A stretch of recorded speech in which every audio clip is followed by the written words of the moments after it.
തിരുമേനി, ഏറ്റവും സ്നേഹമുള്ള ബഹുമാനരായ വൈദിക സഹോദരന്മാരെ, ഗരുഡം ഭദ്രാസനത്തിൻ്റെ ഈ വൈദിക സമ്മേളനത്തിൽ വൈദിക ധ്യാനത്തിൽ സംബന്ധിക്കുക എന്നുള്ളത് എനിക്കും അങ്ങേയറ്റം സന്തോഷകരവും പ്രചോദനകരവുമായ ഒരു സംഗതിയാണ്. പ്രത്യേകിച്ചും അത് വെരുമലയിൽ നടക്കുമ്പോൾ.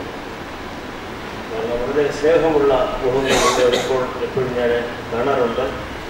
അതുകൊണ്ട് അവരുമായിട്ട് കൂടുതൽ സമയം സഹവസിക്കുക എന്നുള്ളത് നമ്മുടെ ആധ്യാത്മികമായ കൂട്ടായ്മയുടെ പ്രധാനപ്പെട്ട ഒരു വശമാണ് എന്നെനിക്ക് തോന്നുന്നു. ഞാൻ ഒരുപക്ഷെ നേരത്തെയൊക്കെ പറഞ്ഞിട്ടുള്ളതായിരിക്കാം, ഈ ആളുകൾ തമ്മിലുള്ള സ്നേഹബന്ധം, സൗഹൃദം, അത് ഒരുമിച്ച് പഠിച്ചവരാണെങ്കിലും തമ്മിൽ ഒരുമിച്ച് പ്രവർത്തിക്കുന്നവരാണെങ്കിലും പലപ്പോഴുമൊക്കെ കാണുന്നവരാണെങ്കിലും ആധ്യാത്മിക ജീവിതത്തിലെ ഏറ്റവും പ്രധാനപ്പെട്ട ഒരടിസ്ഥാനം, സഭയുടെ ഒരടിസ്ഥാനം ഈ സൗഹൃദമാണ്. അതിന് ആധ്യാത്മികമായ വേദപുസ്തകപരമായ അടിസ്ഥാനമുണ്ടെന്ന് നമുക്ക് അറിയാം. കാരണം ദൈവത്തിൻ്റെ സ്നേഹിതൻ എന്ന് വിളിക്കപ്പെട്ട ആളുകൾ പഴയ നിയമത്തിലുള്ളത് ഞാൻ അതിലേക്ക് കിടക്കുന്നില്ല. അത് ഏറ്റവും വലിയ ബഹുമതിയാണ്. To be called a friend of God. പഴയ നിയമത്തിൽ അങ്ങനെയാണെങ്കിൽ പുതിയ നിയമത്തിലും ഏറ്റവും നിർണായകമായ നിമിഷത്തിൽ കർത്താവായ യേശു ക്രിസ്തു ആ പഴയ നിയമ സങ്കല്പം വീണ്ടെടുക്കുന്നു. അതായത് കർത്താവിൻ്റെ ഈ ലോക ജീവിതം അവസാനിക്കാൻ പോകുന്നു. താൻ പരിശീലിപ്പിച്ച ശിഷ്യന്മാരെ അനാഥരായി വിട്ടിട്ട് പോകുന്നു എന്നൊരു ചിന്ത അവർക്ക് വന്നു തുടങ്ങി. അപ്പോഴാണ് പറയുന്നത്, ഞാനിനി നിങ്ങളെ ദാസന്മാരെന്നല്ല സ്നേഹിതന്മാരെന്നാണ് വിളിക്കുന്നത്. No longer my servants but friends. നിങ്ങൾ നമ്മുടെ ഈ സഭയുടെ പൊതുവെയുള്ള രീതികളും ചരിത്രവും ഒക്കെ എടുത്ത് നോക്കിയാൽ ഇതങ്ങനെ ഇതിന് എംഫസിസ് കൊടുക്കുന്നില്ല. പക്ഷെ അത് നമ്മൾ തിരിച്ചെടുക്കണം. കർത്താവ് ഏറ്റവും ആദ്യമല്ല എന്നോട് പറയുന്നത്. അവരെ പത്രോസിനെയും അന്ത്രയോസിനെയും ഒക്കെ വിളിക്കുന്ന സമയത്തല്ല നിങ്ങളെ ഞാൻ എൻ്റെ സ്നേഹിതന്മാരായിട്ട് വിളിക്കുന്നു പറയുന്നില്ല.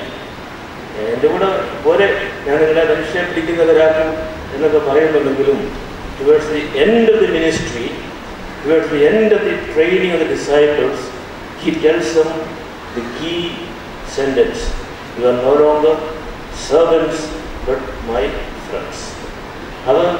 അതിൻ്റെ അർത്ഥം പഴയ നിയമത്തിലെ അല്ലെങ്കിൽ യഹൂദ വേദപുസ്തകത്തിലെ യഹൂദ ദൈവശാസ്ത്രത്തിലെ ഏറ്റവും പ്രധാനപ്പെട്ട ഒരംശം കർത്താവ് റിസ്റ്റോർ ചെയ്തു എന്നുള്ളതാണ് നമ്മൾ മനസ്സിലാക്കുന്നത്.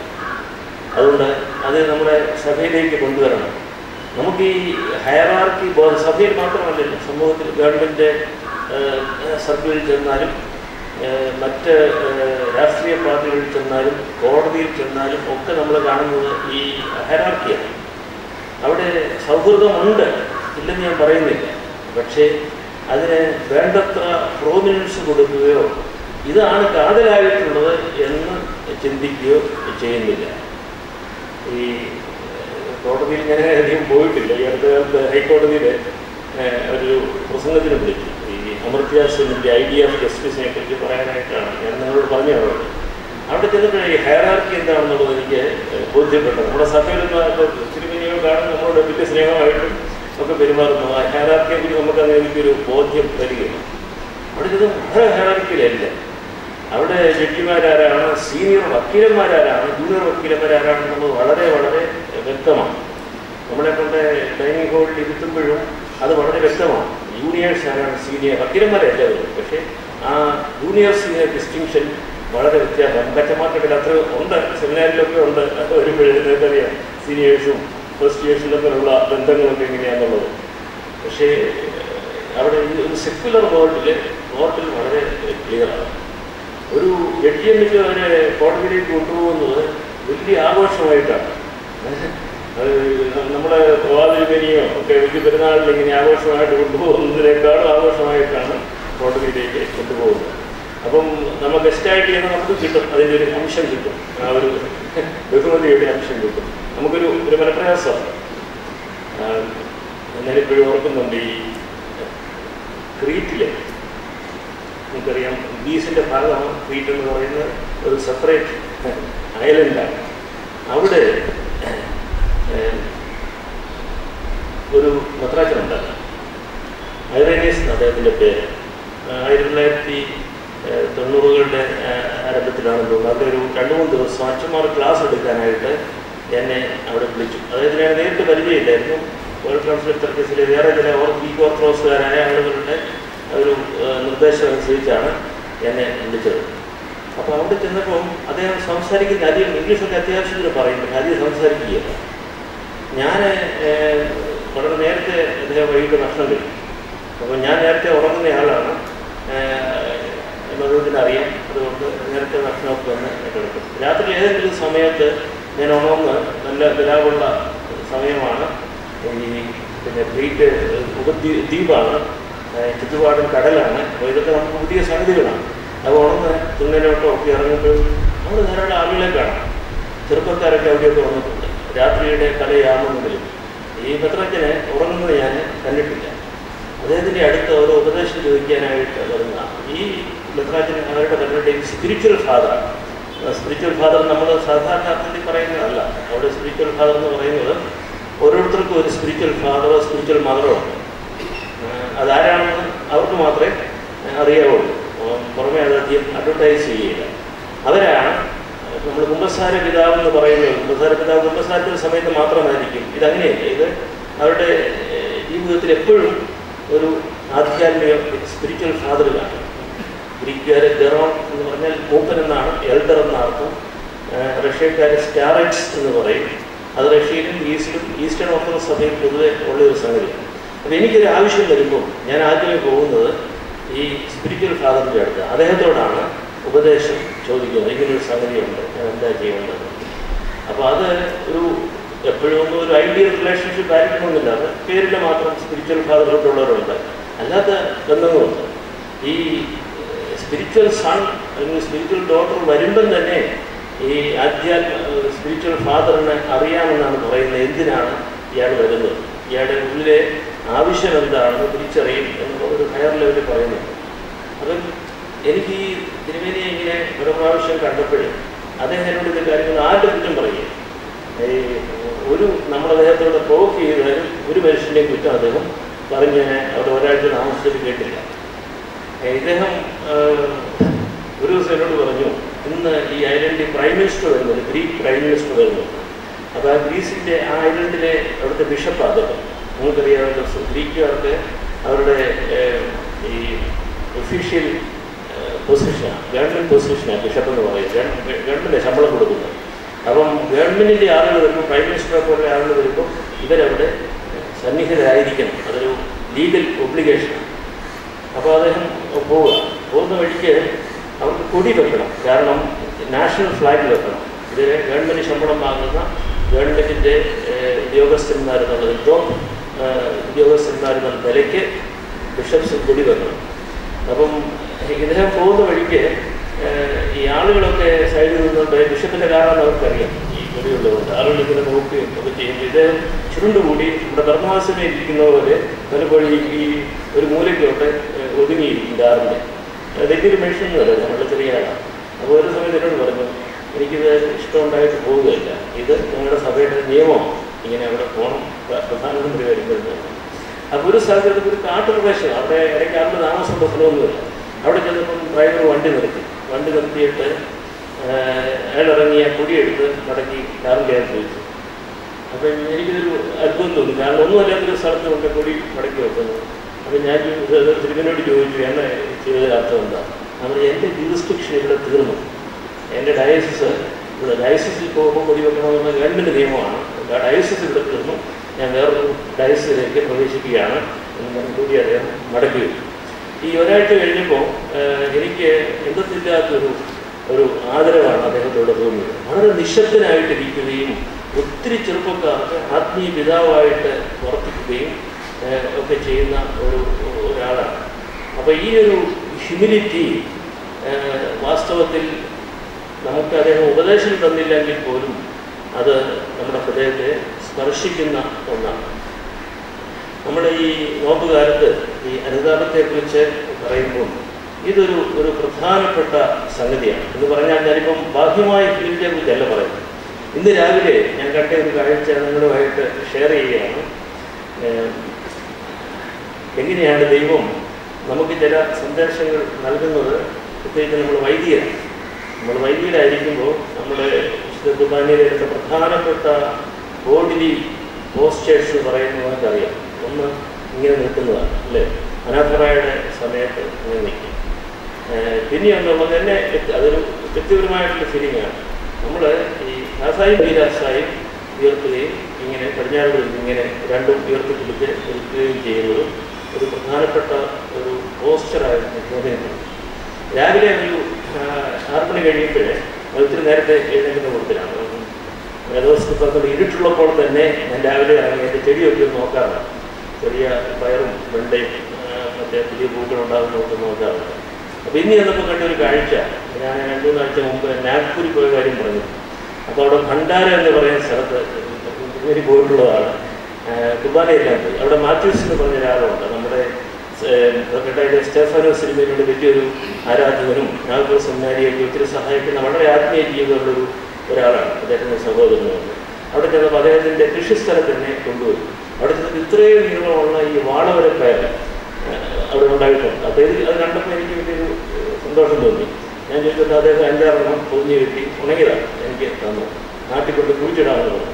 അത് വലിയ ചുവന്ന വിത്തായിരുന്നുള്ളത്.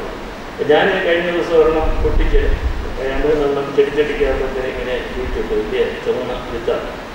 അപ്പോൾ ഇന്ന് രാവിലെ ചെന്നപ്പം അത് മുളച്ചു വന്നിരിക്കുകയാണ്. അപ്പം അതിൻ്റെ ഈ വിത്ത് രണ്ടായിട്ട് 2 കരങ്ങൾ പോലെയാണ്. എന്നിട്ട് ഇങ്ങനെ നടുക്ക് അതിൻ്റെ മുളയുണ്ട്. 2 സൈഡിലും വിത്ത് ഇങ്ങനെ നിൽക്കുകയാണ്. ഇത് കണ്ടപ്പോൾ ഒരു ചെടി മുളച്ചു വരികയാണ്. ഇത് ഒരു ലിറ്റർജിക്കൽ പോസ്റ്ററിലാണ് ഇങ്ങനെ പ്രാർത്ഥനയല്ല, ഏറ്റവും വലിയ പ്രാർത്ഥനയാണ്.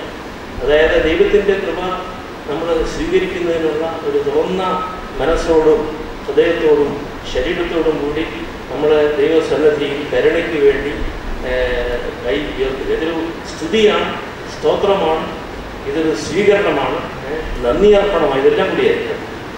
അപ്പം ഈ മണ്ണിൻ്റെ അകത്ത് കുഴിച്ചു വെച്ച വിത്ത് പുറത്ത് മുള പൊട്ടി പുറത്തേക്ക് വരുന്നത് ഒരു പ്രാർത്ഥനയായിട്ടാണ്. അപ്പോഴാണ് നമ്മൾ ആലോചിക്കേണ്ടത്. മിക്കവാറും ചെടികളല്ല അങ്ങനെ 2 ഇലയും പൊളിറ്റിക്കലായിട്ട് പറയുകയാണ്. 2 ഇലയും നടുക്ക് ഇതായിട്ട് വരുമ്പോഴേ അത് പ്രാർത്ഥനയാണ് അല്ലേ. അപ്പം നമ്മൾ വിശുദ്ധ കുർബാനയിൽ നിൽക്കുന്ന അനാഫോറായുടെ സമയത്ത് കൈ ഉയർത്തി ദൈവസന്നിധിയിൽ നിൽക്കുന്ന അതേ പോസ്റ്ററിലാണ് മിക്കവാറും ചെടികളൊക്കെ മുളച്ച് വരുന്നത്. അത് പ്രകൃതിയുടെ ഒരു പ്രാർത്ഥനയാണ്. ഒരുപക്ഷെ ഇങ്ങനെ കൈ ഉയർത്തണം എന്ന് നിഷ്കർഷിച്ച സഭാപിതാക്കന്മാരെ ഒരുപക്ഷെ ഇത് കണ്ട് ഇതിൽ നിന്നായിരിക്കാം പ്രചോദനം പ്രാപിച്ചതെന്ന് പോലും എനിക്ക് സംശയമില്ല. കാരണം അവരൊക്കെ കർഷകരായിരുന്നു. ചെറുപ്പത്തിൽ ഇങ്ങനെ ഇത് കണ്ടിട്ടുണ്ട്, ഈ ചെടികൾ പ്രാർത്ഥനയായിട്ട് എടുക്കുന്നത്. അപ്പോൾ അത് നമുക്ക് ചിന്തിക്കാവുന്ന ഒരു വിഷയമാണ്. ഇതിൻ്റെ അകത്ത് ഉള്ള ഒരു ഹ്യൂമിലിറ്റിയാണ്. ഹ്യൂമിലിറ്റി എന്ന് പറയുന്നത് നമ്മൾ സാധാരണ ഭവ്യതയല്ല. നമ്മൾ പ്രായമുള്ള ഒരാളിനെ കാണുമ്പോഴോ അല്ലെങ്കിൽ അധികാരമുള്ള ഒരാളിനെ കാണുമ്പോഴോ നമ്മൾ കാണിക്കുന്ന ഒരു ഭവ്യതയുണ്ട്. ആ ഭവ്യത വെറും ബാഹ്യമായ ഒരു ഭവ്യതയാകാമോ? കാരണം അധികാരം പോകുമ്പോൾ ഭവ്യത പോകും. അന്നേരം അങ്ങനെ കാണിക്കണമെന്നില്ല. ഇതിൻ്റെ അകത്ത് ദൈവസന്നിധിയിൽ മണ്ണിൽ നിന്ന് ഉയർന്നു വന്നിരിക്കുക. അതിൻ്റെ റൂട്ടമാണ്, വലിയ വേറൊന്നും ആയിട്ടില്ല. പക്ഷെ അതിൻ്റെ വളരെ കരളമായ ലോലമായ ശരീരമാണ് അതിനുള്ളത്. അത്ര ഹാർഡായിട്ടുള്ള ഒരു ബോഡിയല്ല. മണ്ണിൽ നിന്ന് ഉയർന്നിട്ട് ദൈവസന്നിധിയിൽ 2 കരങ്ങളും തലയും ഉയർത്തി നിൽക്കുന്ന ഒരു ചിത്രം എനിക്ക് തോന്നുന്ന നോമ്പുകാലത്ത് നമ്മൾ അതിനെക്കുറിച്ച് ധ്യാനിക്കേണ്ടത്. കാരണം വൈദികരെന്നുള്ള നിലയ്ക്ക് വിശുദ്ധ കുർബാനയിൽ നമ്മൾ നടത്തുന്ന ഏറ്റവും പ്രധാനപ്പെട്ട ഒരു ബോഡിലി പോസ്റ്ററാണ്. ഞാനിത് സൂചിപ്പിച്ചത് ഇന്നത്തെ നമ്മുടെ ഈ ധ്യാനത്തിൽ മാനസാന്തരം എന്നുള്ള പദം നമ്മൾ തീർച്ചയായിട്ടും ചിന്തയ്ക്ക് വിഷയമാക്കില്ല. വിശുദ്ധ വേദപുസ്തകത്തിൽ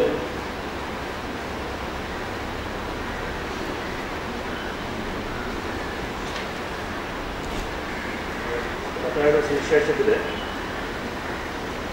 യോഹന്നാൻ സ്നാപകനും കർത്താവും ഒരേ വാക്യമാണ് അവരുടെ പരസ്യമായ ശുശ്രൂഷയുടെ തുടക്കത്തിൽ പറയുന്നത്. ദൈവരാജ്യം സമീപിച്ചിരിക്കുന്നു, അതുകൊണ്ട് മാനസാന്തരപ്പെടുകയും.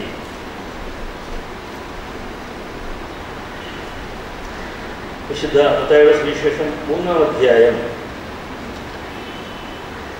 1-2 വാക്യത്തിൽ യോഹന്നാൻ സ്നാപകന്റെ പ്രസംഗമാണ് ഉദ്ധരിച്ചിരിക്കുന്നത്. സ്വർഗരാജ്യം സമീപിച്ചിരിക്കാൻ മാനസാന്തരപ്പെടുകയും. 4-ാം അധ്യായം 17-ാം വാക്യത്തിലേക്ക് വരുമ്പോൾ കർത്താവിനെ കുറിച്ചാണ് പറയുന്നത്. അന്നു മുതൽ യേശു സ്വർഗരാജ്യം സമീപിച്ചിരിക്കാൻ മാനസാന്തരപ്പെടുകയും എന്ന് പ്രസംഗിച്ചു തുടങ്ങി. ഇത് സുവിശേഷകന്മാർക്കുണ്ടായ ഒരു ആവർത്തനമാണോ എന്നൊക്കെ ഒരുപക്ഷെ വിമർശകരെ, ടെക്സ്റ്റുവൽ ക്രിറ്റിസിസം നടത്തുന്ന ആളുകൾ ഒരുപക്ഷെ പറഞ്ഞേക്കും. ഇതറിയാതെ വന്നൊരു വാചകം കർത്താവിൻ്റെ പേരിലും യോഹന്നാൻ സ്നാപകന്റെ പേരിലും ഒരുപോലെ ആരോപിക്കപ്പെട്ടതാണ് എന്നൊക്കെ പുതിയ വിമർശകരെ, ക്രിറ്റിക്സ് പറഞ്ഞേക്കാം. പക്ഷേ അങ്ങനെയല്ല എന്നാണ് നമുക്ക് ചിന്തിക്കാവുന്നത്. ഇത് അങ്ങനെ തന്നെ ഉദ്ദേശിച്ചിട്ടുള്ളതാണ്. യോഹന്നാൻ സ്നാപകന്റെയും കർത്താവിൻ്റെയും സന്ദേശം ഒന്ന് തന്നെയാണ്. ദൈവരാജ്യത്തിൻ്റെ സന്ദേശമാണ്. ഒരാൾ കാലപ്രകാരം അല്പം മുമ്പേ വന്നു, മുന്നോടിയായി വന്നു, ഒരാൾ അല്പം കഴിഞ്ഞ് വരുന്നു എന്ന് മാത്രമേ ഉള്ളൂ. ഒരാൾക്ക് സാക്ഷിയായിട്ട് ഒരാൾ വന്നു, ആ സാക്ഷ്യം അദ്ദേഹം പ്രകടിപ്പിക്കുന്നുണ്ട്. ഇതാ ദൈവത്തിൻ്റെ കുഞ്ഞാണ്, ഞാനോ കുറയണം അവനോ വളരെയണം എന്നുള്ള സാക്ഷ്യം നൽകുകയാണ്.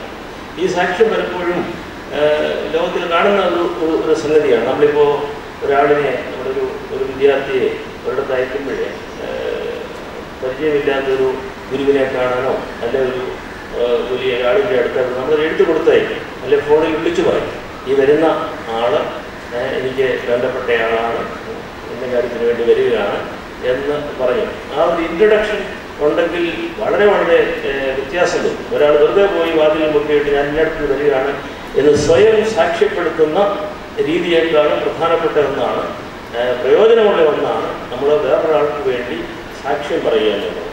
ഇത് വിറ്റ്നസിങ് എന്നുള്ളത് ഇന്നും പ്രധാനപ്പെട്ടതാണ്.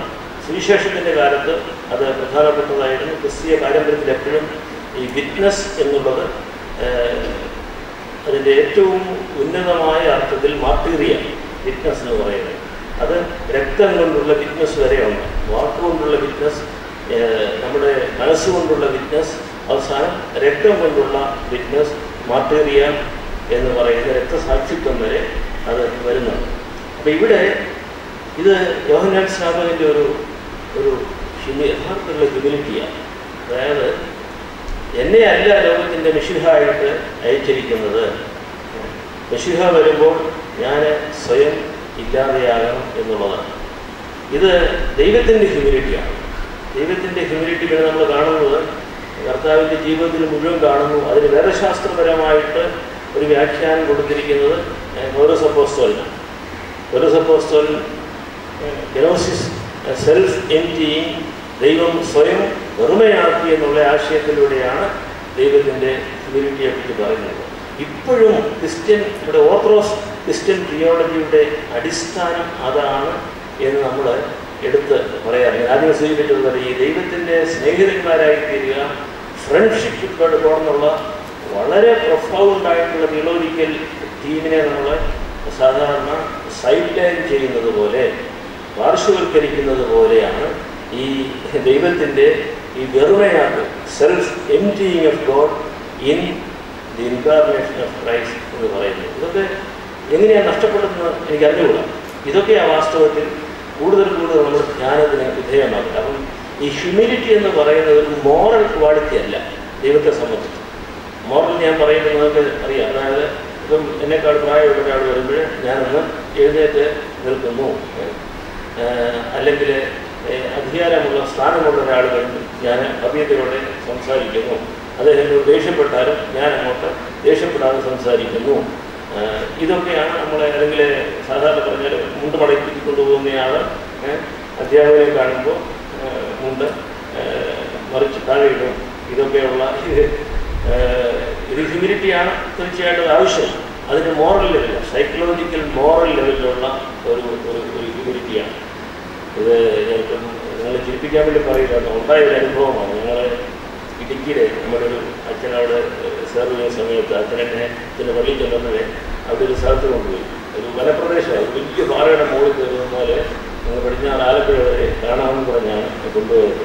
ആ പോകുന്ന വഴിക്ക് എൻ്റെ പേര് പറയുന്നത് നിങ്ങൾക്കറിയാത്ത ചെറുപ്പക്കാരൻ്റെ അച്ഛനാണ്. പോകുന്ന വഴിക്കാണ് മനസ്സിലായത് ഈ കാട്ടിലൊക്കെ ഈ മാറ്റം കള്ളു മാറ്റുന്ന, പിന്നെ ചാരായം മാറ്റുന്ന സ്ഥലമാണ്. അപ്പം അത് ഇഗ്നോർ ചെയ്തുകൊണ്ട് ആരാണ്ടൊക്കെ ഞങ്ങളിങ്ങനെ നടന്നു പോകുന്ന വഴിക്ക് ഒരാൾ നേരെ ഒരു മുണ്ട് മാത്രമേ ഉള്ളൂ, വടക്ക് വിദ്യയൊക്കെയാണ്, നേരെ ഇങ്ങോട്ട് വരുന്നു. അപ്പം അച്ഛൻ്റെ പള്ളിക്കാരൻ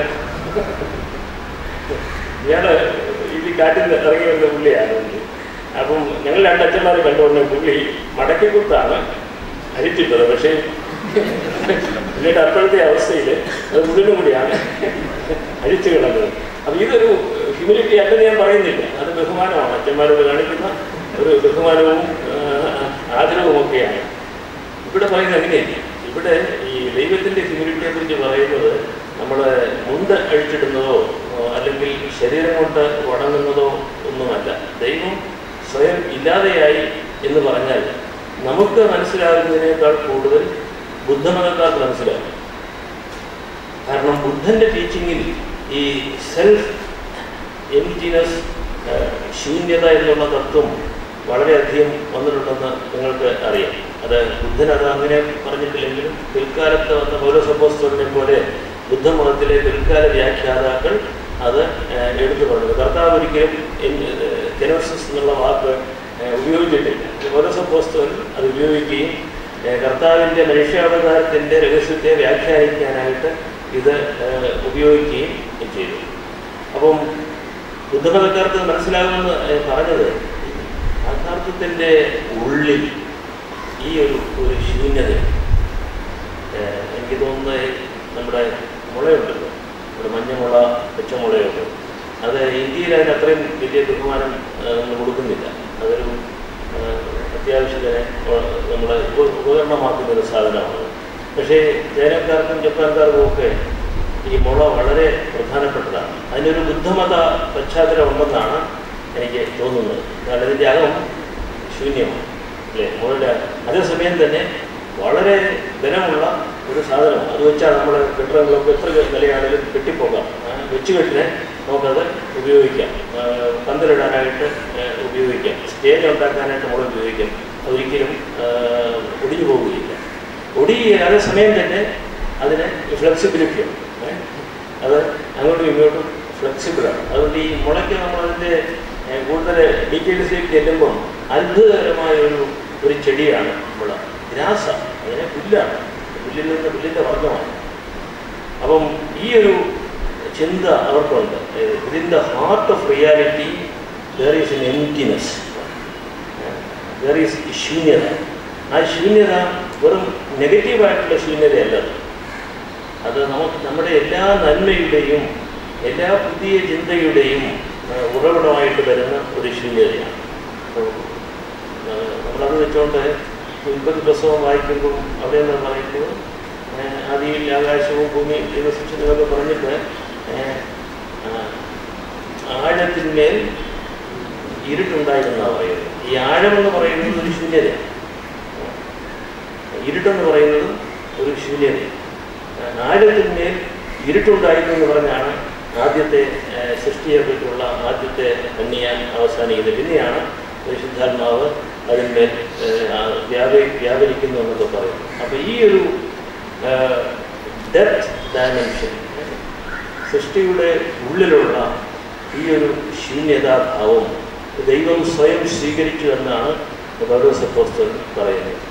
ഈ കെനോസിസിനെ കുറിച്ച് നമ്മുടെ തിയോളജിക്കൽ ടെക്സ്റ്റ് ബുക്കുകളിലും തിയോളജിക്കൽ ടീച്ചേഴ്സിൽ നിന്നും നമുക്ക് ലഭിക്കുന്നതിനേക്കാൾ കൂടുതൽ ഇൻസൈറ്റ് ഒരു ബുദ്ധമത വ്യാഖ്യാതാവ് വ്യാഖ്യാനിച്ചാൽ കിട്ടും എന്നുള്ളതും വളരെ വ്യക്തമാണ്.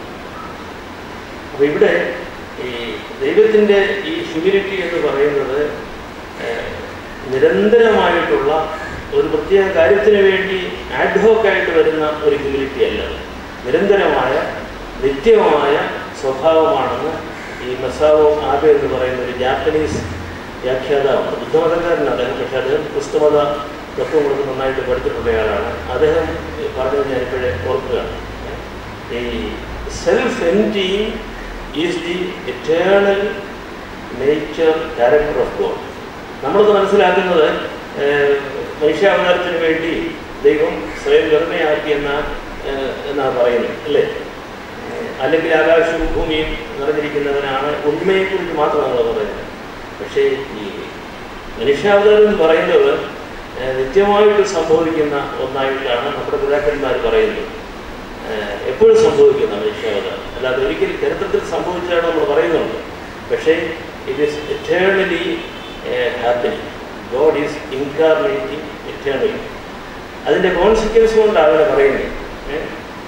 കർത്താവ് മനുഷ്യരായ നമ്മെ ദൈവ സ്വഭാവമുള്ളവരാക്കി തീർക്കുന്നു.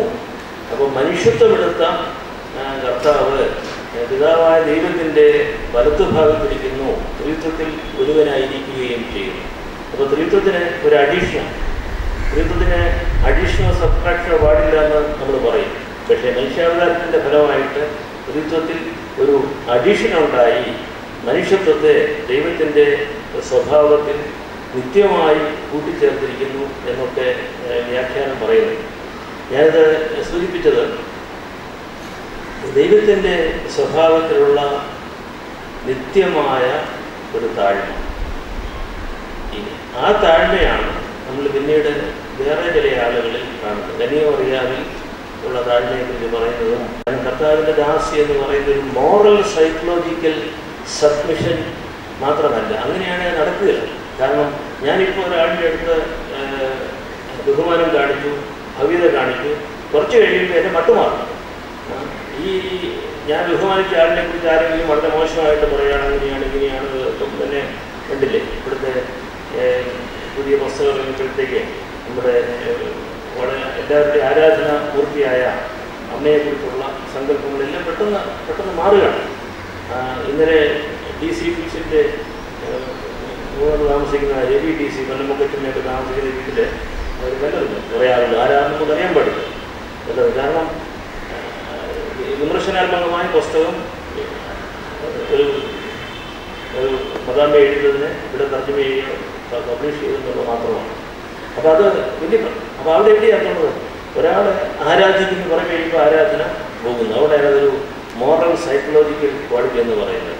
It can be immoral, it can be superficial, it can change any time.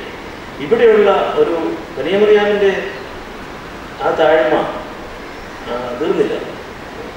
അത് ദൈവപുത്രൻ എന്നിൽ അവതരിക്കും, അത് മഹാനായിത്തീരും എന്ന് പറഞ്ഞാൽ ഏതൊരു അമ്മ, ഏതൊരു സ്ത്രീയാണ് അഭിമാനം കൊള്ളാത്തത്? ആ അഭിമാനം അഹങ്കാരത്തോടും വളരും. ഏതൊരു സ്ത്രീക്കും ഉണ്ടാകും, മനുഷ്യ സ്ത്രീക്ക്. ഇവിടെ മനുഷ്യ സ്ത്രീയാണ്, പക്ഷേ ആ ഹ്യൂമിലിറ്റി അവസാനം വരെയുണ്ട്. എൻ്റെ ഹൃദയത്തിലൂടെ വാൾ കിടക്കുമെന്ന് പറഞ്ഞപ്പോഴും അതും ഉള്ളിൽ സംഗ്രഹിക്കും. കർത്താവ് കുരിശിൽ കയറിയപ്പോഴും ആ വിനയം ഉള്ളിൽ സംഗ്രഹിക്കും. അവിടെ ഫ്രസ്ട്രേഷൻ ഒന്നുമില്ല. എനിക്ക് എൻ്റെ മകൻ മഹാനാകുമെന്ന് പറഞ്ഞിട്ട് ഇതാണ് മഹത്വം, ഇതാണ് കുരിശിലെ മഹത്വം എന്നൊന്നും അവിടെ മാതാവ് നമ്മൾ ചോദിക്കുക അല്ലേ? നമ്മൾ ഇത്രയും ഒക്കെ ചെയ്ത് ഞാൻ പലപ്പോഴും ചോദിച്ചിട്ടുണ്ട് ചില ആളുകളെ കുറിച്ച്, ഈ അവർ നല്ല വിശുദ്ധ ജീവിതം നയിച്ചിട്ട് അവരുടെ മക്കൾക്ക് ഇങ്ങനെയാണല്ലോ അനുഭവം വന്നത് എന്ന് ഞാൻ അറിയാതെ ദൈവത്തോട് പലപ്പോഴും ചോദിക്കുന്നു. കാരണം നമുക്ക് അത്രയേ ഉള്ളൂ അതിൻ്റെ അടിസ്ഥാനം. വിശുദ്ധ ജീവിതം നയിച്ചെങ്കിൽ അതിന് പ്രതിഫലം കിട്ടണമെന്നും അതിന് പ്രതിഫലം വിസിബിളായിട്ട് കിട്ടാതെ പോകുമ്പം നമുക്ക് നിരാശ ഉണ്ടാകുമെന്നും ഒക്കെയുള്ളത് അതിൻ്റെ അർത്ഥം. അതുകൊണ്ട് ഞാൻ ആദ്യം കാണിച്ച ബഹുമാനവും ആദ്യം കാണിച്ച ഭക്തിയും ഒരടിസ്ഥാനമുള്ളത്. അങ്ങനത്തെ ഭക്തിയെക്കുറിച്ചോ ബഹുമാനത്തെക്കുറിച്ചോ വിനയത്തെക്കുറിച്ചോ അല്ല നമ്മളിവിടെ പറയുന്നത്. അതുകൊണ്ട് ഈ റിപ്പൻറ്റൻസ് എന്ന് പറയുന്നത് മാനസാന്തരത്തിൽ നിന്ന് നമ്മൾ സാധാരണ മനസ്സിലാകുന്ന രീതിയിലുള്ള ഒരു മാനസാന്തരത്തിൽ നിന്ന് വ്യത്യസ്തമായിട്ട് ഉള്ളതാണ് എന്ന് നമ്മൾ അറിഞ്ഞിരിക്കണം.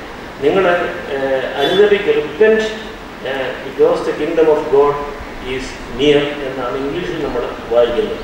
പക്ഷേ മലയാളത്തിൽ നമ്മൾ വായിക്കുന്നത് നിങ്ങളുടെ മനസ്സിന് മാറ്റം ഉണ്ടാകണം, മനസ്സിന് അന്തരമുണ്ടാകണം എന്നാണ് പറയുന്നത്. നമ്മുടെ അഭിനന്ദനായ പിതാവ് ഉസ്താദ് സിലിമേനി നമുക്കറിയാം, അദ്ദേഹത്തിൻ്റെ അവസാന വർഷങ്ങളിലൊക്കെ ഏറ്റവും അധികം ഊന്നി പറഞ്ഞ ഒരു സംഗതി ഈ മാനസാന്തരത്തെക്കുറിച്ചാണ്. പ്രത്യേകിച്ചും മതം മാറ്റമല്ല, മനം മാറ്റമാണ് നമുക്ക് ആവശ്യം എന്നൊക്കെ പറയുകയും ഈ മാനസാന്തരം കൺവേർഷൻ എന്നുള്ള വാക്കിന് ഇതാ അർത്ഥം.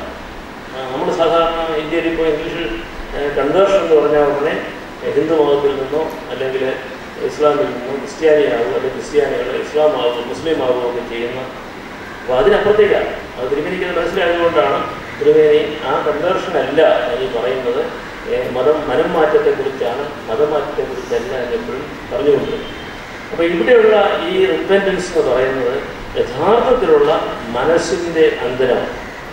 മനസ്സിൻ്റെ അന്തരം എന്ന് പറഞ്ഞാൽ നമുക്ക് പുതിയ കാഴ്ചപ്പാട് കിട്ടുക എന്നുള്ളതാണ്. ഈ പുതിയ കാഴ്ചപ്പാട് കിട്ടണമെങ്കിൽ നമ്മളിപ്പോൾ നിൽക്കുന്ന സ്ഥലത്ത് നിന്ന് നമ്മൾ മാറി നിൽക്കണം. ഇപ്പം ഞാൻ നിൽക്കുന്ന സ്ഥലത്ത് നിന്നുകൊണ്ട് കുറേ മണിക്കൂറുകൾ നോക്കിയാൽ ഞാൻ കാണുന്നതെല്ലാം ഒരേ കാഴ്ചയാണ്, താഴെയും മുകളിലും കാണുന്നതല്ല. കുറച്ച് കഴിയുമ്പോൾ ഞാൻ അതുമായിട്ടങ്ങ് പരിചയപ്പെടും. ഓവർ ഫെമിലിയറായി കഴിയുമ്പോൾ എനിക്കിത് മാത്രമേ ഉള്ളൂ ലോകമെന്നുള്ളത് എനിക്ക് തോന്നും. ഇപ്പോൾ നമുക്കറിയാം, ഒരു പുതിയ ക്ലാസ് കൊടുക്കുമ്പോൾ സെമിനാറിൻ്റെ നിങ്ങൾ എടുത്തു, അവിടെ സെമിനാറിൽ ഒരിക്കലും ഞാൻ പറഞ്ഞിട്ടില്ല, അറ്റ്ലീസ്റ്റ് നിങ്ങൾ ഇന്ന സ്ഥാനത്ത് ഇരിക്കണമെന്നൊരു വിദ്യാർത്ഥിയോടും പറഞ്ഞിട്ടില്ല. അല്ലെ, ക്ലാസ്സിൽ പുതുതായിട്ട് ക്ലാസ് കൊടുക്കുമ്പോൾ അവർ വന്ന് ഇരിക്കുകയാണ്. അപ്പോൾ ഒരാൾ വന്ന് ഫ്രണ്ട് സീറ്റിൽ ബെഞ്ചിൻ്റെ അങ്ങേയറ്റിരുന്നു, ഒരാൾ വന്നിട്ട് ഏറ്റവും ബാക്ക് സീറ്റിൽ ഏറ്റവും മൂലയ്ക്കുള്ള സീറ്റിലിരുന്നു.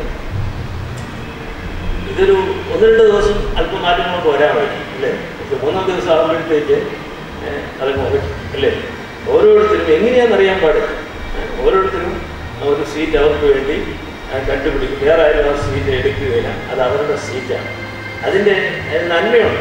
നന്മയെന്ന് പറയുന്നത് എല്ലാ ദിവസം കൺഫ്യൂഷൻ ഉണ്ടാവില്ല. ക്ലാസ് എടുക്കാൻ വരുമ്പോഴത്തേക്ക് നീ എന്തിനാണ് അങ്ങനെയുള്ള തർക്കങ്ങളൊന്നും ഉണ്ടാവില്ല. എല്ലാവർക്കും പരസ്പര സമൂഹത്തോടെ ഓരോരുത്തരും സീറ്റ് എടുക്കാം. പക്ഷെ അതിൻ്റെ ഡിസഡ്വാൻറ്റേജ് എന്താണെന്ന് ചോദിച്ചു ഒക്കെ പറഞ്ഞതാണ്.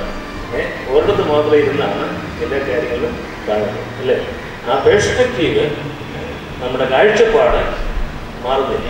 കാഴ്ചപ്പാട് മാറാതിരിക്കുമ്പോൾ ഇതാണ് യാഥാർത്ഥ്യമെന്ന് നമ്മൾ തെറ്റിദ്ധരിക്കും. അങ്ങനെ തെറ്റിദ്ധരിക്കുന്നതിൻ്റെ ഫലമായിട്ട് നമുക്ക് ഒന്നും പുതുതായിട്ട് പഠിക്കാൻ സാധിക്കാതെ വരും. ഒരു പ്രചോദനവും നമുക്ക് ലഭിക്കാതെ പോകും. നമ്മളതിൽ തന്നെ ഉറച്ച് നമ്മുടേതായ ലോകം സൃഷ്ടിച്ച് അവിടെ പോകുമെന്നുള്ളതാണ്. പക്ഷേ ഈ പ്രപഞ്ചത്തിൽ മനുഷ്യന് മാത്രം ദൈവം നൽകിയിരിക്കുന്ന ഒരു കഴിവാണ് ഈ പുതിയ പെർസ്പെക്റ്റീവ് കണ്ടുപിടിക്കുക, ഉണ്ടാക്കുക എന്നുള്ളത്. റിപ്പൻറ്റൻസിന്, മാനസാന്തരത്തിന്, വിനയത്തിന് ഈ പുതിയ കാഴ്ചപ്പാട് എപ്പോഴും ആവശ്യമാണ്. അത് തിയോളജിക്കലായിട്ട് പറയുകയാണെങ്കിലും നമ്മുടെ അനുദിന ജീവിതത്തിലെ വ്യാവഹാരിക അനുഭവങ്ങളുടെ അടിസ്ഥാനത്തിൽ പറയുകയാണെങ്കിലും അത് വളരെ ശരിയാണ്. ഈ കുട്ടികളിൽ നിന്ന് നമ്മൾ സാധാരണ പഠിക്കാറില്ല. പക്ഷേ ഒരു പഴയ സെയിങ് ഉണ്ട്, child is the teacher of മാൻ. നിങ്ങൾ കേട്ടുകൊണ്ടായിരിക്കും, അതായത് പറഞ്ഞാൽ ഞാൻ ഓർക്കുന്നില്ല. Child is A teacher of മാൻ എന്ന് പറഞ്ഞിട്ടുണ്ട്. ഇപ്പം നമുക്ക് എല്ലാവർക്കും ഇരിക്കുന്ന എല്ലാ അച്ഛന്മാരും ചെറുപ്പക്കാർക്ക് പെട്ടെന്ന് മനസ്സിലാവും. കുറച്ച് പ്രായമുള്ള പ്രയാസമായി. പുതിയൊരു മൊബൈൽ ഫോൺ നിങ്ങൾക്ക് വന്നാൽ അത് ഓപ്പറേറ്റ് ചെയ്യാനും പുതിയൊരു ലാപ്ടോപ്പ് കിട്ടിയാൽ അത് മനസ്സിലാക്കാനൊക്കെ നേരത്തെ പറഞ്ഞിട്ടുണ്ടായിരിക്കും. എനിക്ക് പുതിയൊരു മൊബൈൽ ഫോൺ ഒരാൾ വന്നപ്പോൾ ഞാൻ അടുത്ത വീട്ടിലെ 7 വയസ്സുള്ള പെൺകുട്ടിയോടാണ് ചോദിക്കുന്നത്, ഇതെങ്ങനെയാണ് ഇത് കാര്യങ്ങൾ എല്ലാം പറഞ്ഞു തരും. ഇൻ്റർനെറ്റ് ആണെങ്കിലും എല്ലാം കുട്ടികൾക്ക് അറിയാം. അത് ലിറ്ററലായിട്ട് അത് ശരിയല്ലേ. എന്നെ പഠിപ്പിക്കാനായിട്ട് കുട്ടിയായിരുന്നു. കുട്ടിയുടെ കാര്യം 7 വയസ്സിനൊക്കെ വിചാരിക്കേണ്ട.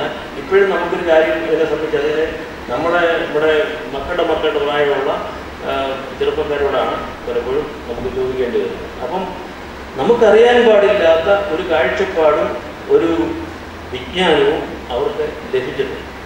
നമ്മളതിനെ നിരസിക്കാനായിട്ട് തുടങ്ങിയാൽ വലിയ പ്രശ്നമാണ്. നിരസിക്കാൻ പാടില്ല. ഇങ്ങനെ ഉണ്ട് എന്ന് കഴിയുമെങ്കിൽ അവരുടെ കാഴ്ചപ്പാടിലൂടെ കാണാനായിട്ടാണ് നമ്മൾ ശ്രദ്ധിക്കുന്നത്. നമ്മുടെ പാസ്റ്ററൽ ഡീലിങ്സിലും നമ്മുടെ ആധ്യാത്മികമായ ദർശനത്തിലും ഈ പുതിയ കാഴ്ചപ്പാടുകളെ സ്വീകരിക്കാനുള്ള ഓപ്പൺനെസ് നമുക്ക് വേണം. ഹ്യൂമിലിറ്റിയുടെ ഒരു പ്രധാനപ്പെട്ട ആസ്പെക്റ്റാണ് ഈ ഓപ്പൺനെസ്. ഞാനതുകൊണ്ട് ആദ്യമേ ഒരു പൊട്ടക്കഥയാണ്, ഒരു പൊട്ട സംഭവമാണെങ്കിലും ഈ ഇതിൻ്റെ പയർച്ചെടിയുടെ മുള പൊട്ടി വരുന്നത് പറഞ്ഞത് അത് ഓപ്പൺനെസ്സാണ്. അത് 2 തരത്തിൽ 3 തരത്തിൽ അത് ഓപ്പണാണ്. It's open to sunlight, it's open to water, to rain, it's open to air. മണ്ണിൽ നിന്ന് വരുന്ന ഈ ചെടി ഈ പലതരത്തിലുള്ള ഓപ്പൺനെസ് കാണിക്കുന്നത് കൊണ്ടാണ് അത് വളരുന്നത്. അത് ചുരുണ്ടിരുന്നാൽ ഈ പറയുന്നതൊന്നും കിട്ടുകയില്ല, അതിന് പ്രകാശം കിട്ടുകയില്ല, അതിന് വേണ്ടത്ര വായു കിട്ടുകയില്ല, അതിന് വേണ്ടത്ര പോഷണം കിട്ടുകയില്ല, അത് ചുരുണ്ടു പോകുന്നു. ഇത് വിടർന്നു വരികയാണ്. അപ്പം നമ്മുടെ ആധ്യാത്മിക ജീവിതത്തെ എപ്പോഴും വിടർന്നു വരുന്ന ഒരു മുളയായിട്ടാണ് നമ്മൾ സങ്കല്പിക്കേണ്ടത്. പൗലോസ് പറയുന്നത്, എൻ്റെ ബാഹ്യ മനുഷ്യൻ എപ്പോഴും നശിച്ചു പോകുന്നെങ്കിലും ആന്തരിക മനുഷ്യൻ നാൾക്ക് നാൾ പുതുക്കം പ്രാപിക്കും, അല്ലേ? അങ്ങനെ ഒരു ഡിഫറൻസ് ഉണ്ട്. ബാഹ്യ മനുഷ്യനും ആന്തരിക മനുഷ്യനും തമ്മിലുള്ള വ്യത്യാസം നമുക്ക് എപ്പോഴും ബോധ്യപ്പെടുകയില്ല. കാരണം നമ്മൾ ഞാൻ എന്ന് പറയുന്നത് ഞാനാണ്, ഉള്ളിലും പുറത്തുമുള്ളതെന്നാണ് നമ്മുടെ ഒരു പൊതുസങ്കല്പം. അങ്ങനെയാണ്. പക്ഷേ എൻ്റെ ഞാനിൻ്റെ ഉള്ളിൽ ഞാനില്ലാത്ത ഒരു പുതിയ മനുഷ്യ സങ്കല്പമുണ്ട് എന്നുള്ളത് നമുക്ക് ധരിക്കാൻ സാധിക്കും. അതിങ്ങനെ ഈ മുളയാണ് നിരന്തരമായിട്ട് വളരുന്ന, നിരന്തരമായിട്ട് വികസിക്കുന്ന, നിരന്തരമായിട്ട് സ്വയം വെറുമയാക്കുന്ന ഒരു ജീവൻ, ആന്തരിക ജീവൻ. അതാണ് ആധ്യാത്മിക ജീവൻ്റെ അടിസ്ഥാനമായിട്ട് പറയുന്നത്. ഇന്ത്യയിൽ അതിനെക്കുറിച്ച് ഈ ബോളുകളായിട്ടാണ്, കോശമായിട്ടാണ് സങ്കല്പിക്കുന്നത്. അതെ, അന്നമയ കോശം, അതിൻ്റെ ഉള്ളിൽ പ്രാണമയ കോശം, അതിൻ്റെ ഉള്ളിൽ വിജ്ഞാനമയ കോശം, അല്ലേ? അങ്ങനെ 5 കോശങ്ങളായിട്ട് ആനന്ദമായ കോശം വരെ പോവുകയാണ്.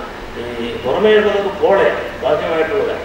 അകത്തെ ഈ ജീവൻ വരുമ്പോഴത്തേക്ക് എന്താ സംഭവിക്കുന്നത്? പുറത്തുള്ള പോളകൾ വഴിമാറി കൊടുക്കുകയാണ്. അത് നമ്മളെപ്പോഴും കാണുന്നില്ല. അതൊരു വാഴയാണെങ്കിലും പൈനാപ്പിൾ ആണെങ്കിലും അതുപോലെയുള്ള ഈ പോളകളുള്ള ഏത് ചെടിയാണെങ്കിലും വളരെ വളരെ വ്യക്തമാണ്. അകത്തെ ജീവൻ പുറത്തേക്ക് വരുമ്പോൾ പുറമേയുള്ള കോശങ്ങൾ, പോളകൾ വഴിമാറി കൊടുക്കുകയാണ്. കാരണം ഈ ആന്തരിക ജീവനാണ് പ്രധാനം. അത് നമ്മൾ ആ രീതിയിൽ മനസ്സിലാക്കുകയാണെങ്കിൽ നമ്മുടെ ജീവിതത്തിൽ ഒത്തിരി ശാന്തതയും സ്വസ്ഥതയും ഉണ്ടാകും. ഇത് പിടിച്ചിവിടെ വെച്ചിരിക്കണം എന്ന് വിചാരിച്ചാലാണ് കുഴപ്പമാണ്, അല്ലേ? ഈ ബാക്കി പുറത്തെ പോളകളെല്ലാം കൂടി ചിലപ്പോൾ 5-6 കാണും, ഒരു പിന്നെ കൈതയിലോ അതെല്ലാം കൂടി തീരുമാനിക്കുകയാണ് ഇയാൾക്ക് വരുന്നവൻ വിചാരിക്കുക. പൊതുവെ ചെറുപ്പക്കാരാണ്, അതുകൊണ്ട് നമ്മൾ ഇതെല്ലാം കൂടെ പുറമെ നമുക്ക് ഒരു സോളിഡാരിറ്റി ഉണ്ടാക്കണം, നമ്മുടേതായ ഒരു അസോസിയേഷൻ ഉണ്ടാക്കിയിട്ട് നമ്മളെല്ലാവരും അതിനെ വിടരാതെ അതിനെ പൊതിഞ്ഞ് നിൽക്കണം എന്ന് പറഞ്ഞാൽ എന്തായിരിക്കും ചെടിക്ക് സംഭവിക്കുന്നത്? ഇതുപോലെയാണ് മനുഷ്യ ജീവിതത്തിൽ. നമുക്ക് നമ്മുടെ പ്രായം കൊണ്ടും കാലത്തിൻ്റെ ആ ഒരു നിയമം കൊണ്ടും പലപ്പോഴും നമുക്ക് ഉള്ളിലുള്ള ജീവനെ അവസരം കൊടുത്തുകൊണ്ട് യോഹന്നാൻ സ്നാപകൻ പറഞ്ഞ പോലെ അവനോ വളരണം ഞാനോ കുറയണം എന്ന് പറയുന്നത് അതൊരു വിനയത്തിൻ്റെ, ദൈവിക വിനയത്തിൻ്റെ ഒരു അടയാളമാണ്. ആ ദൈവിക വിനയം നമുക്ക് ഉണ്ടെങ്കിൽ മാത്രമേ അങ്ങനെ ഉപരിപ്ലവമല്ലാത്ത ഒരു വിനയം, ഓപ്പൺനെസ് കാണിക്കാൻ സാധിക്കും. അപ്പം ഈ വിനയം എന്ന് പറയുന്നത് ഈ പറയുന്ന ഈ ഒരു സെൽഫ് എംപ്റ്റിയിങ് എന്ന് പറയും. അതുപോലെ തന്നെ നമ്മുടെ ഓപ്പൺനെസ് ടു ഗോഡ്സ് ഗ്രേസ്. അപ്പോൾ അവിടെ പറയുന്നു ദൈവത്തിൻ്റെ ഫോർഗീവ്നെസ് എന്ന് പറയുന്നത് നമ്മുടെ പ്രധാനപ്പെട്ട ദൈവത്തിൻ്റെ ഫോർഗീവ്നെസ് അല്ലെങ്കിൽ മേഴ്സി എന്ന് ദൈവത്തിൻ്റെ കരുണ. ഈ ദൈവത്തിൻ്റെ കരുണയെക്കുറിച്ചുള്ള ബോധം നമുക്ക് എപ്പോഴൊക്കെ ഉണ്ടാവുമോ അപ്പോഴൊക്കെ നമ്മൾ യഥാർത്ഥമായ വിനയം കാണിക്കും. ഇത് നമ്മുടെ ഈ ചാരിറ്റി കൊടുക്കുമ്പോൾ ഉണ്ടാകുന്നൊരു പ്രശ്നം നിങ്ങൾക്കറിയാമല്ലോ. ചാരിറ്റി കൊടുക്കുമ്പോൾ ഈ ചാരിറ്റി വാങ്ങിക്കുന്ന ആരും തന്നെ ഉള്ളിൻ്റെ ഉള്ളിൽ സന്തോഷത്തോടെ അല്ല അത് സ്വീകരിക്കുന്ന നമ്മൾ അറിഞ്ഞില്ല. ചാരിറ്റി വാങ്ങിക്കുന്നവരെ വേറെ നിവൃത്തിയില്ലാത്തത് കൊണ്ട് ചാരിറ്റി വാങ്ങിക്കുകയാണ്. അത് ജോർജ് ഓർവെല്ലിൻ്റെ, നമുക്കറിയാം ജോർജ് ഓർവെല്ലിൻ്റെ ഇതൊരു ഇംഗ്ലീഷ് എഴുത്തുകാരനാണ്, വളരെ പ്രസിദ്ധൻ. ആനിമൽ ഫാം എന്നൊക്കെയുള്ള പുസ്തകം 1984 എഴുതിയ ആളാണ്. അദ്ദേഹം ഈ രണ്ടാം ലോകമഹായുദ്ധകാലത്ത് ഒന്നും പൈസയൊന്നുമില്ലാതെ ചെറുപ്പക്കാരനായിട്ട് യൂറോപ്പിലും പാരീസിലും ഇംഗ്ലണ്ടിലുമൊക്കെ ഹോട്ടലുകളിൽ പോയി പാത്രം കഴിച്ചുകൊണ്ടിരുന്ന ആളാണ്. അദ്ദേഹത്തിൻ്റെ ഞാൻ ചിലപ്പോൾ നിങ്ങളോട് പറഞ്ഞിട്ടുണ്ടായിരിക്കും. അദ്ദേഹത്തിന് ഒരു നല്ല പുസ്തകമുണ്ട്, down and out in Paris and London എന്ന് പറഞ്ഞു. അതിനകത്ത് ഇത് അദ്ദേഹം പറയുന്നുണ്ട്, ഈ ഹോട്ടലിൽ പാത്രം അന്നത്തെ ഈ മെഷീൻസൊന്നും ആയിട്ടില്ല പാത്രം കഴുകാനൊന്നും. അപ്പം ഇദ്ദേഹത്തിൻ്റെ ശമ്പളമൊന്നും കൊടുക്കുകയില്ല, ഇങ്ങനെ പാത്രം കഴുകിയാൽ ഭക്ഷണത്തിൻ്റെ ബാക്കിയുള്ളതൊക്കെ കഴിക്കാം. അങ്ങനെ അദ്ദേഹം പ്രധാനപ്പെട്ട നാടുകളിലൊക്കെ താമസിച്ചിട്ടുണ്ട്. അപ്പോൾ പലപ്പോഴും ചാരിറ്റി വാങ്ങിക്കേണ്ടി വന്നിട്ടുണ്ട്. അല്ലെങ്കിൽ ഒരു ഉടുപ്പ് വാങ്ങിക്കണമെങ്കിൽ, അല്ലെ ടിക്കറ്റ് വാങ്ങിക്കണമെങ്കിൽ പലരോടും ചാരിറ്റി വാങ്ങിക്കും. അദ്ദേഹം പറയുന്നുണ്ട്, ഈ ചാരിറ്റി വാങ്ങിച്ചാൽ ഒരിക്കലും ചാരിറ്റി വാങ്ങിക്കുന്നവർ ആത്യന്തികമായിട്ട് നന്ദിയുള്ളവർ ആയിരിക്കുകയില്ല. കാരണം അവരുടെ സാഹചര്യം കൊണ്ട് അത് വാങ്ങുന്നതാണ്. അപ്പോൾ നമ്മളത് വളരെ ചാരിറ്റി കൊടുക്കുമ്പോഴും അത് സൂക്ഷിക്കേണ്ടതാണ്. നമ്മൾ ഏത് ആത്മാവിലാണ് മറ്റു മനുഷ്യരെ സഹായിക്കുന്നത് എന്നുള്ളതാണ് അതിൻ്റെ പ്രധാനപ്പെട്ട പോയിന്റ്. ഈ നമ്മുടെ അമേരിക്കയിലുള്ള ഐക്യൻ നെറ്റ്വർക്കുകാർ ഒരു 34 ലക്ഷം രൂപ ഈയിടെ ഇടുക്കിയിലും കേരളത്തിൻ്റെ മറ്റ് പല ഭാഗങ്ങളിലുമൊക്കെ ആയിട്ട് ഒരു ചാരിറ്റി കൊടുത്തു. നല്ല മിടുക്കരായ പിള്ളേരാണ്. എഞ്ചിനീയറിങ്ങും മെഡിസിൻ പഠിക്കുന്ന പിള്ളേർക്ക്, മറ്റ് പ്രൊഫഷണൽ കോഴ്സിനൊക്കെയുള്ള കുട്ടികൾ. ഞാനവർക്ക് പ്രസംഗിക്കാൻ പോകുന്നത് പോകുമ്പോൾ നമുക്ക് നല്ല സമർത്ഥരായ കുട്ടികളാണ്. അതൊരു സഭയിൽപ്പെട്ടതൊന്നും അല്ല, എല്ലാ ജാതി മതങ്ങളിൽപ്പെട്ടവരുമുണ്ട്. അപ്പോൾ അവിടെ അവരുടെ മുഖം കാണുമ്പോൾ നമ്മൾ പ്രത്യേകിച്ച് ഓർക്കേണ്ട ഒരു സംഗതിയാണ്, ഡിഗ്നിഫൈഡ് ചിൽഡ്രൻ ഓഫ് ഗോഡ്. ദൈവത്തിൻ്റെ അതേ സ്വരൂപത്തിലും സാദൃശ്യത്തിലും സൃഷ്ടിക്കപ്പെട്ടവരാണ്. പ്രത്യേക സാഹചര്യങ്ങളിൽ അവർക്ക് സാമ്പത്തികമായിട്ടുള്ള അല്ലെങ്കിൽ മറ്റു തരത്തിലുള്ള കുറവുകൾ വന്നു എന്ന് മാത്രമേ ഉള്ളൂ. അതുകൊണ്ട് നമ്മൾ ഈ മോളിൽ നിന്ന് താഴേക്ക് ഇട്ടുകൊടുക്കുന്ന ഒരു ചാരിറ്റി പാഴ്സലായിട്ട് നമ്മുടെ സംഭാവനയെ കരുതിയാൽ അത് വലിയ റിയാക്ഷൻ ഉണ്ടാകും. അതുകൊണ്ട് പ്രധാന സംഗതി നമ്മൾ അങ്ങനെയല്ല, ഈ ചെടികൾ അങ്ങോട്ടും ഇങ്ങോട്ട് സഹായിക്കുന്നു. ചെടികളെ നമുക്കറിയാം, നമ്മൾ ഒബ്സർവ് ചെയ്തിട്ടുണ്ട്. മരങ്ങളും ചെടികളും ഒക്കെ എല്ലാത്തിനും വളരാനായിട്ടുള്ള അവസരം കൊടുക്കും. പരസ്പരം ഒരു ധാരണയൊക്കെ അവർ തമ്മിലുണ്ട്. എന്ന് പറഞ്ഞതുപോലെ ഈ മനുഷ്യർ തമ്മിലും ഒരു ധാരണ, അല്ലാതെ ഒരാൾ വേറൊരാൾക്ക് എന്തെങ്കിലും ഒരു ദാനം നൽകുന്നു എന്നുള്ളത് എന്തിനാണ്? ഇത് അതിൻ്റെ റൈറ്റ് ഓർഡറിൽ വരാനായിട്ടുള്ള ഏറ്റവും പ്രധാനപ്പെട്ട അടിസ്ഥാനം നമ്മുടെ ദൈവത്തിൻ്റെ സന്നദ്ധിയിൽ വിനയത്തോടെ നിൽക്കുക എന്നുള്ളത്. ദൈവത്തിൻ്റെ ഫോർഗീവ്നെസ്, ദൈവത്തിൻ്റെ കാരുണ്യം എന്ന് പറയുന്ന കുറേ കൂടെ ഇന്ത്യയിലെ പശ്ചാത്തലത്തിൽ പ്രത്യേകിച്ചും ഒരു 12,500 വർഷങ്ങളായിട്ട് ബുദ്ധനും മറ്റും പഠിപ്പിച്ച ആ ഒരു പശ്ചാത്തലത്തിൽ കരുണ എന്നുള്ള വാക്ക് ഏറ്റവും ഇന്ത്യ ഉണ്ടാക്കിയ ഏറ്റവും പ്രധാനപ്പെട്ട വാക്ക് കരുണ എന്നുള്ള വാക്കാണെന്നാണ് എൻ്റെ എളിയ ഒരു ബോധ്യം. അത് ഇന്ത്യയിൽ മാത്രമല്ല ഏഷ്യയിൽ മുഴുവൻ പോയി. അത് ഈ ഹൈന്ദവ പശ്ചാത്തലത്തിൽ നിന്നാവുന്നത്. ആ കരുണയില്ലാത്ത ഒരു പശ്ചാത്തലത്തിൽ അന്നുണ്ടായിരുന്നു. ഈ പൗരോഹിത്യത്തിൻ്റെ, മതപൗരോഹിത്യത്തിൻ്റെ, ബ്രാഹ്മണ പൗരോഹിത്യത്തിൻ്റെ, ജാതി ചിന്തയുടെയൊക്കെ നിഷ്കരുണമായ ഒരു പശ്ചാത്തലത്തിൽ നിന്നാണ് ബുദ്ധൻ കരുണ പ്രസംഗിച്ചുകൊണ്ട് വന്നത്. അതിൻ്റെ വേറൊരു വശം നോക്കിയാൽ കർത്താവ് പറഞ്ഞതും ഈ കമ്പാഷനെ കുറിച്ചാണ്. നിങ്ങളുടെ സുവിശേഷം വായിച്ചു നോക്കി എത്ര സ്ഥലത്ത് പറഞ്ഞിട്ടുണ്ട്, അവൻ മനസ്സലിഞ്ഞു. He was a tender heart. മനസ്സ് മലയാളത്തിൽ പറയുമ്പോൾ അത് പറയുമ്പോൾ നല്ലതാണ്. മനസ്സ് അലിയുക. വെള്ളമുണ്ടെങ്കിലേ, ഗ്രാമമുണ്ടെങ്കിലേ പലതും അലിഞ്ഞു വരുള്ളൂ. കഴിക്കാൻ പ്രയാസമുള്ള കുട്ടികൾ നമ്മൾ കൊടുക്കുമ്പോൾ അത് പാലിലോ വെള്ളത്തിലോ അലിയിച്ചാണ് കൊടുക്കുന്നത്. അത് അതിൻ്റെ റഫ് സോളിഡ് ക്യാരക്ടർ മാറ്റിയാണ് കൊടുക്കുന്നത്. അപ്പോൾ ഈ ദൈവം കരുണ കാണിക്കുന്നത് പറഞ്ഞാൽ ദൈവത്തിൻ്റെ ആ സ്വഭാവം മാറ്റി വയ്ക്കുന്നതാണ്. സർവശക്തനായ ദൈവം, സകലത്തിൻ്റെയും നിയന്താവായ ദൈവം, മഹാശക്തിമാനായ ദൈവം എന്നുള്ളതല്ല ഇവിടെ കരുണ കാണിക്കുമ്പം ദൈവത്തിൻ്റെ സ്വഭാവം മാറ്റി വെച്ചിട്ട് നമ്മെപ്പോലെ ആയിത്തീരുന്നു. നമ്മുടെ എല്ലാ ബലഹീനതകളിലും സഹതാപം കാണിക്കാൻ കഴിവുള്ളവനായിത്തീരുന്നു. അതാണ് എബ്രായലേഖനത്തിൽ പറയുന്നുണ്ടല്ലോ. നമുക്കുള്ള മഹാപുരോഹിതൻ പാപമൊഴിഞ്ഞ സർവ്വത്തിലും നമുക്ക് തുല്യമായിട്ട് പരീക്ഷിക്കപ്പെട്ടു, നമ്മുടെ ബലഹീനതകളിൽ സഹതാപം കാണിക്കാൻ കഴിയുന്നവനാണ്. അതുകൊണ്ട് നമ്മൾ ധൈര്യത്തോടുകൂടി കൃപാസനത്തിനടുത്തേക്ക്, സീറ്റ് ഓഫ് മേഴ്സിയാണ്, കരുണയുടെ ആസനമാണ്, കരുണയുടെ സീറ്റാണ്. അതുകൊണ്ട് നമ്മൾ ധൈര്യത്തോടുകൂടി കൃപാസനത്തിനടുത്തേക്ക് ചെല്ലുക എന്നാണ് പറയുന്നത്. ഇത്ര അതിമനോഹരമായ ഒരു എക്സോർട്ടേഷനാണ്. നമ്മുടെ ക്രിസ്തീയ വിശ്വാസത്തിൻ്റെ, വേദശാസ്ത്രത്തിൻ്റെ ഒക്കെ വളരെ അടിസ്ഥാനപരമായ ഒരു സംഗതിയാണ് അവിടെ പറയുന്നത്. അപ്പം നമ്മൾ ഈ കയറെടുത്ത് ദൈവസന്നിധിയിൽ സൃഷ്ടിയിൽ ഇങ്ങനെ കൈ ഉയർത്തി നിൽക്കുന്നത് പോലെ വൈദികർ അനാഫറ നടത്തുമ്പോൾ ഇങ്ങനെ ദൈവസന്നിധിയിൽ സൃഷ്ടിക്ക് വേണ്ടി കൈ ഉയർത്തി നിൽക്കുന്നത് പോലെ ഉള്ള ഒരു മാനസിക ഭാവം നമുക്ക് എപ്പോഴും ഉണ്ടെങ്കിൽ വളരെ നല്ല. അതിന് കുറച്ച് ട്രെയിനിങ് നമുക്ക് ആവശ്യമാണ്. എപ്പോഴും സ്വാഭാവികമായിട്ട് നമുക്കത് കിട്ടുകയും, സ്വാഭാവികമായിട്ട് കിട്ടുന്നത് ചെടികൾക്കും മൃഗങ്ങൾക്കും പക്ഷികൾക്കും ഒക്കെയാണ്. മനുഷ്യന് സഹജമായിട്ട് അത് കിട്ടാൻ പ്രയാസമാണ്. കിട്ടുന്ന ചുരുക്കം പേരൊക്കെ ഉണ്ട്, സഹജമായിട്ട് കിട്ടുന്നവരുണ്ട്. ബാക്കിയുള്ള ആളുകൾ എല്ലാവരും തന്നെ അതിൽ ട്രെയിൻഡാണ്.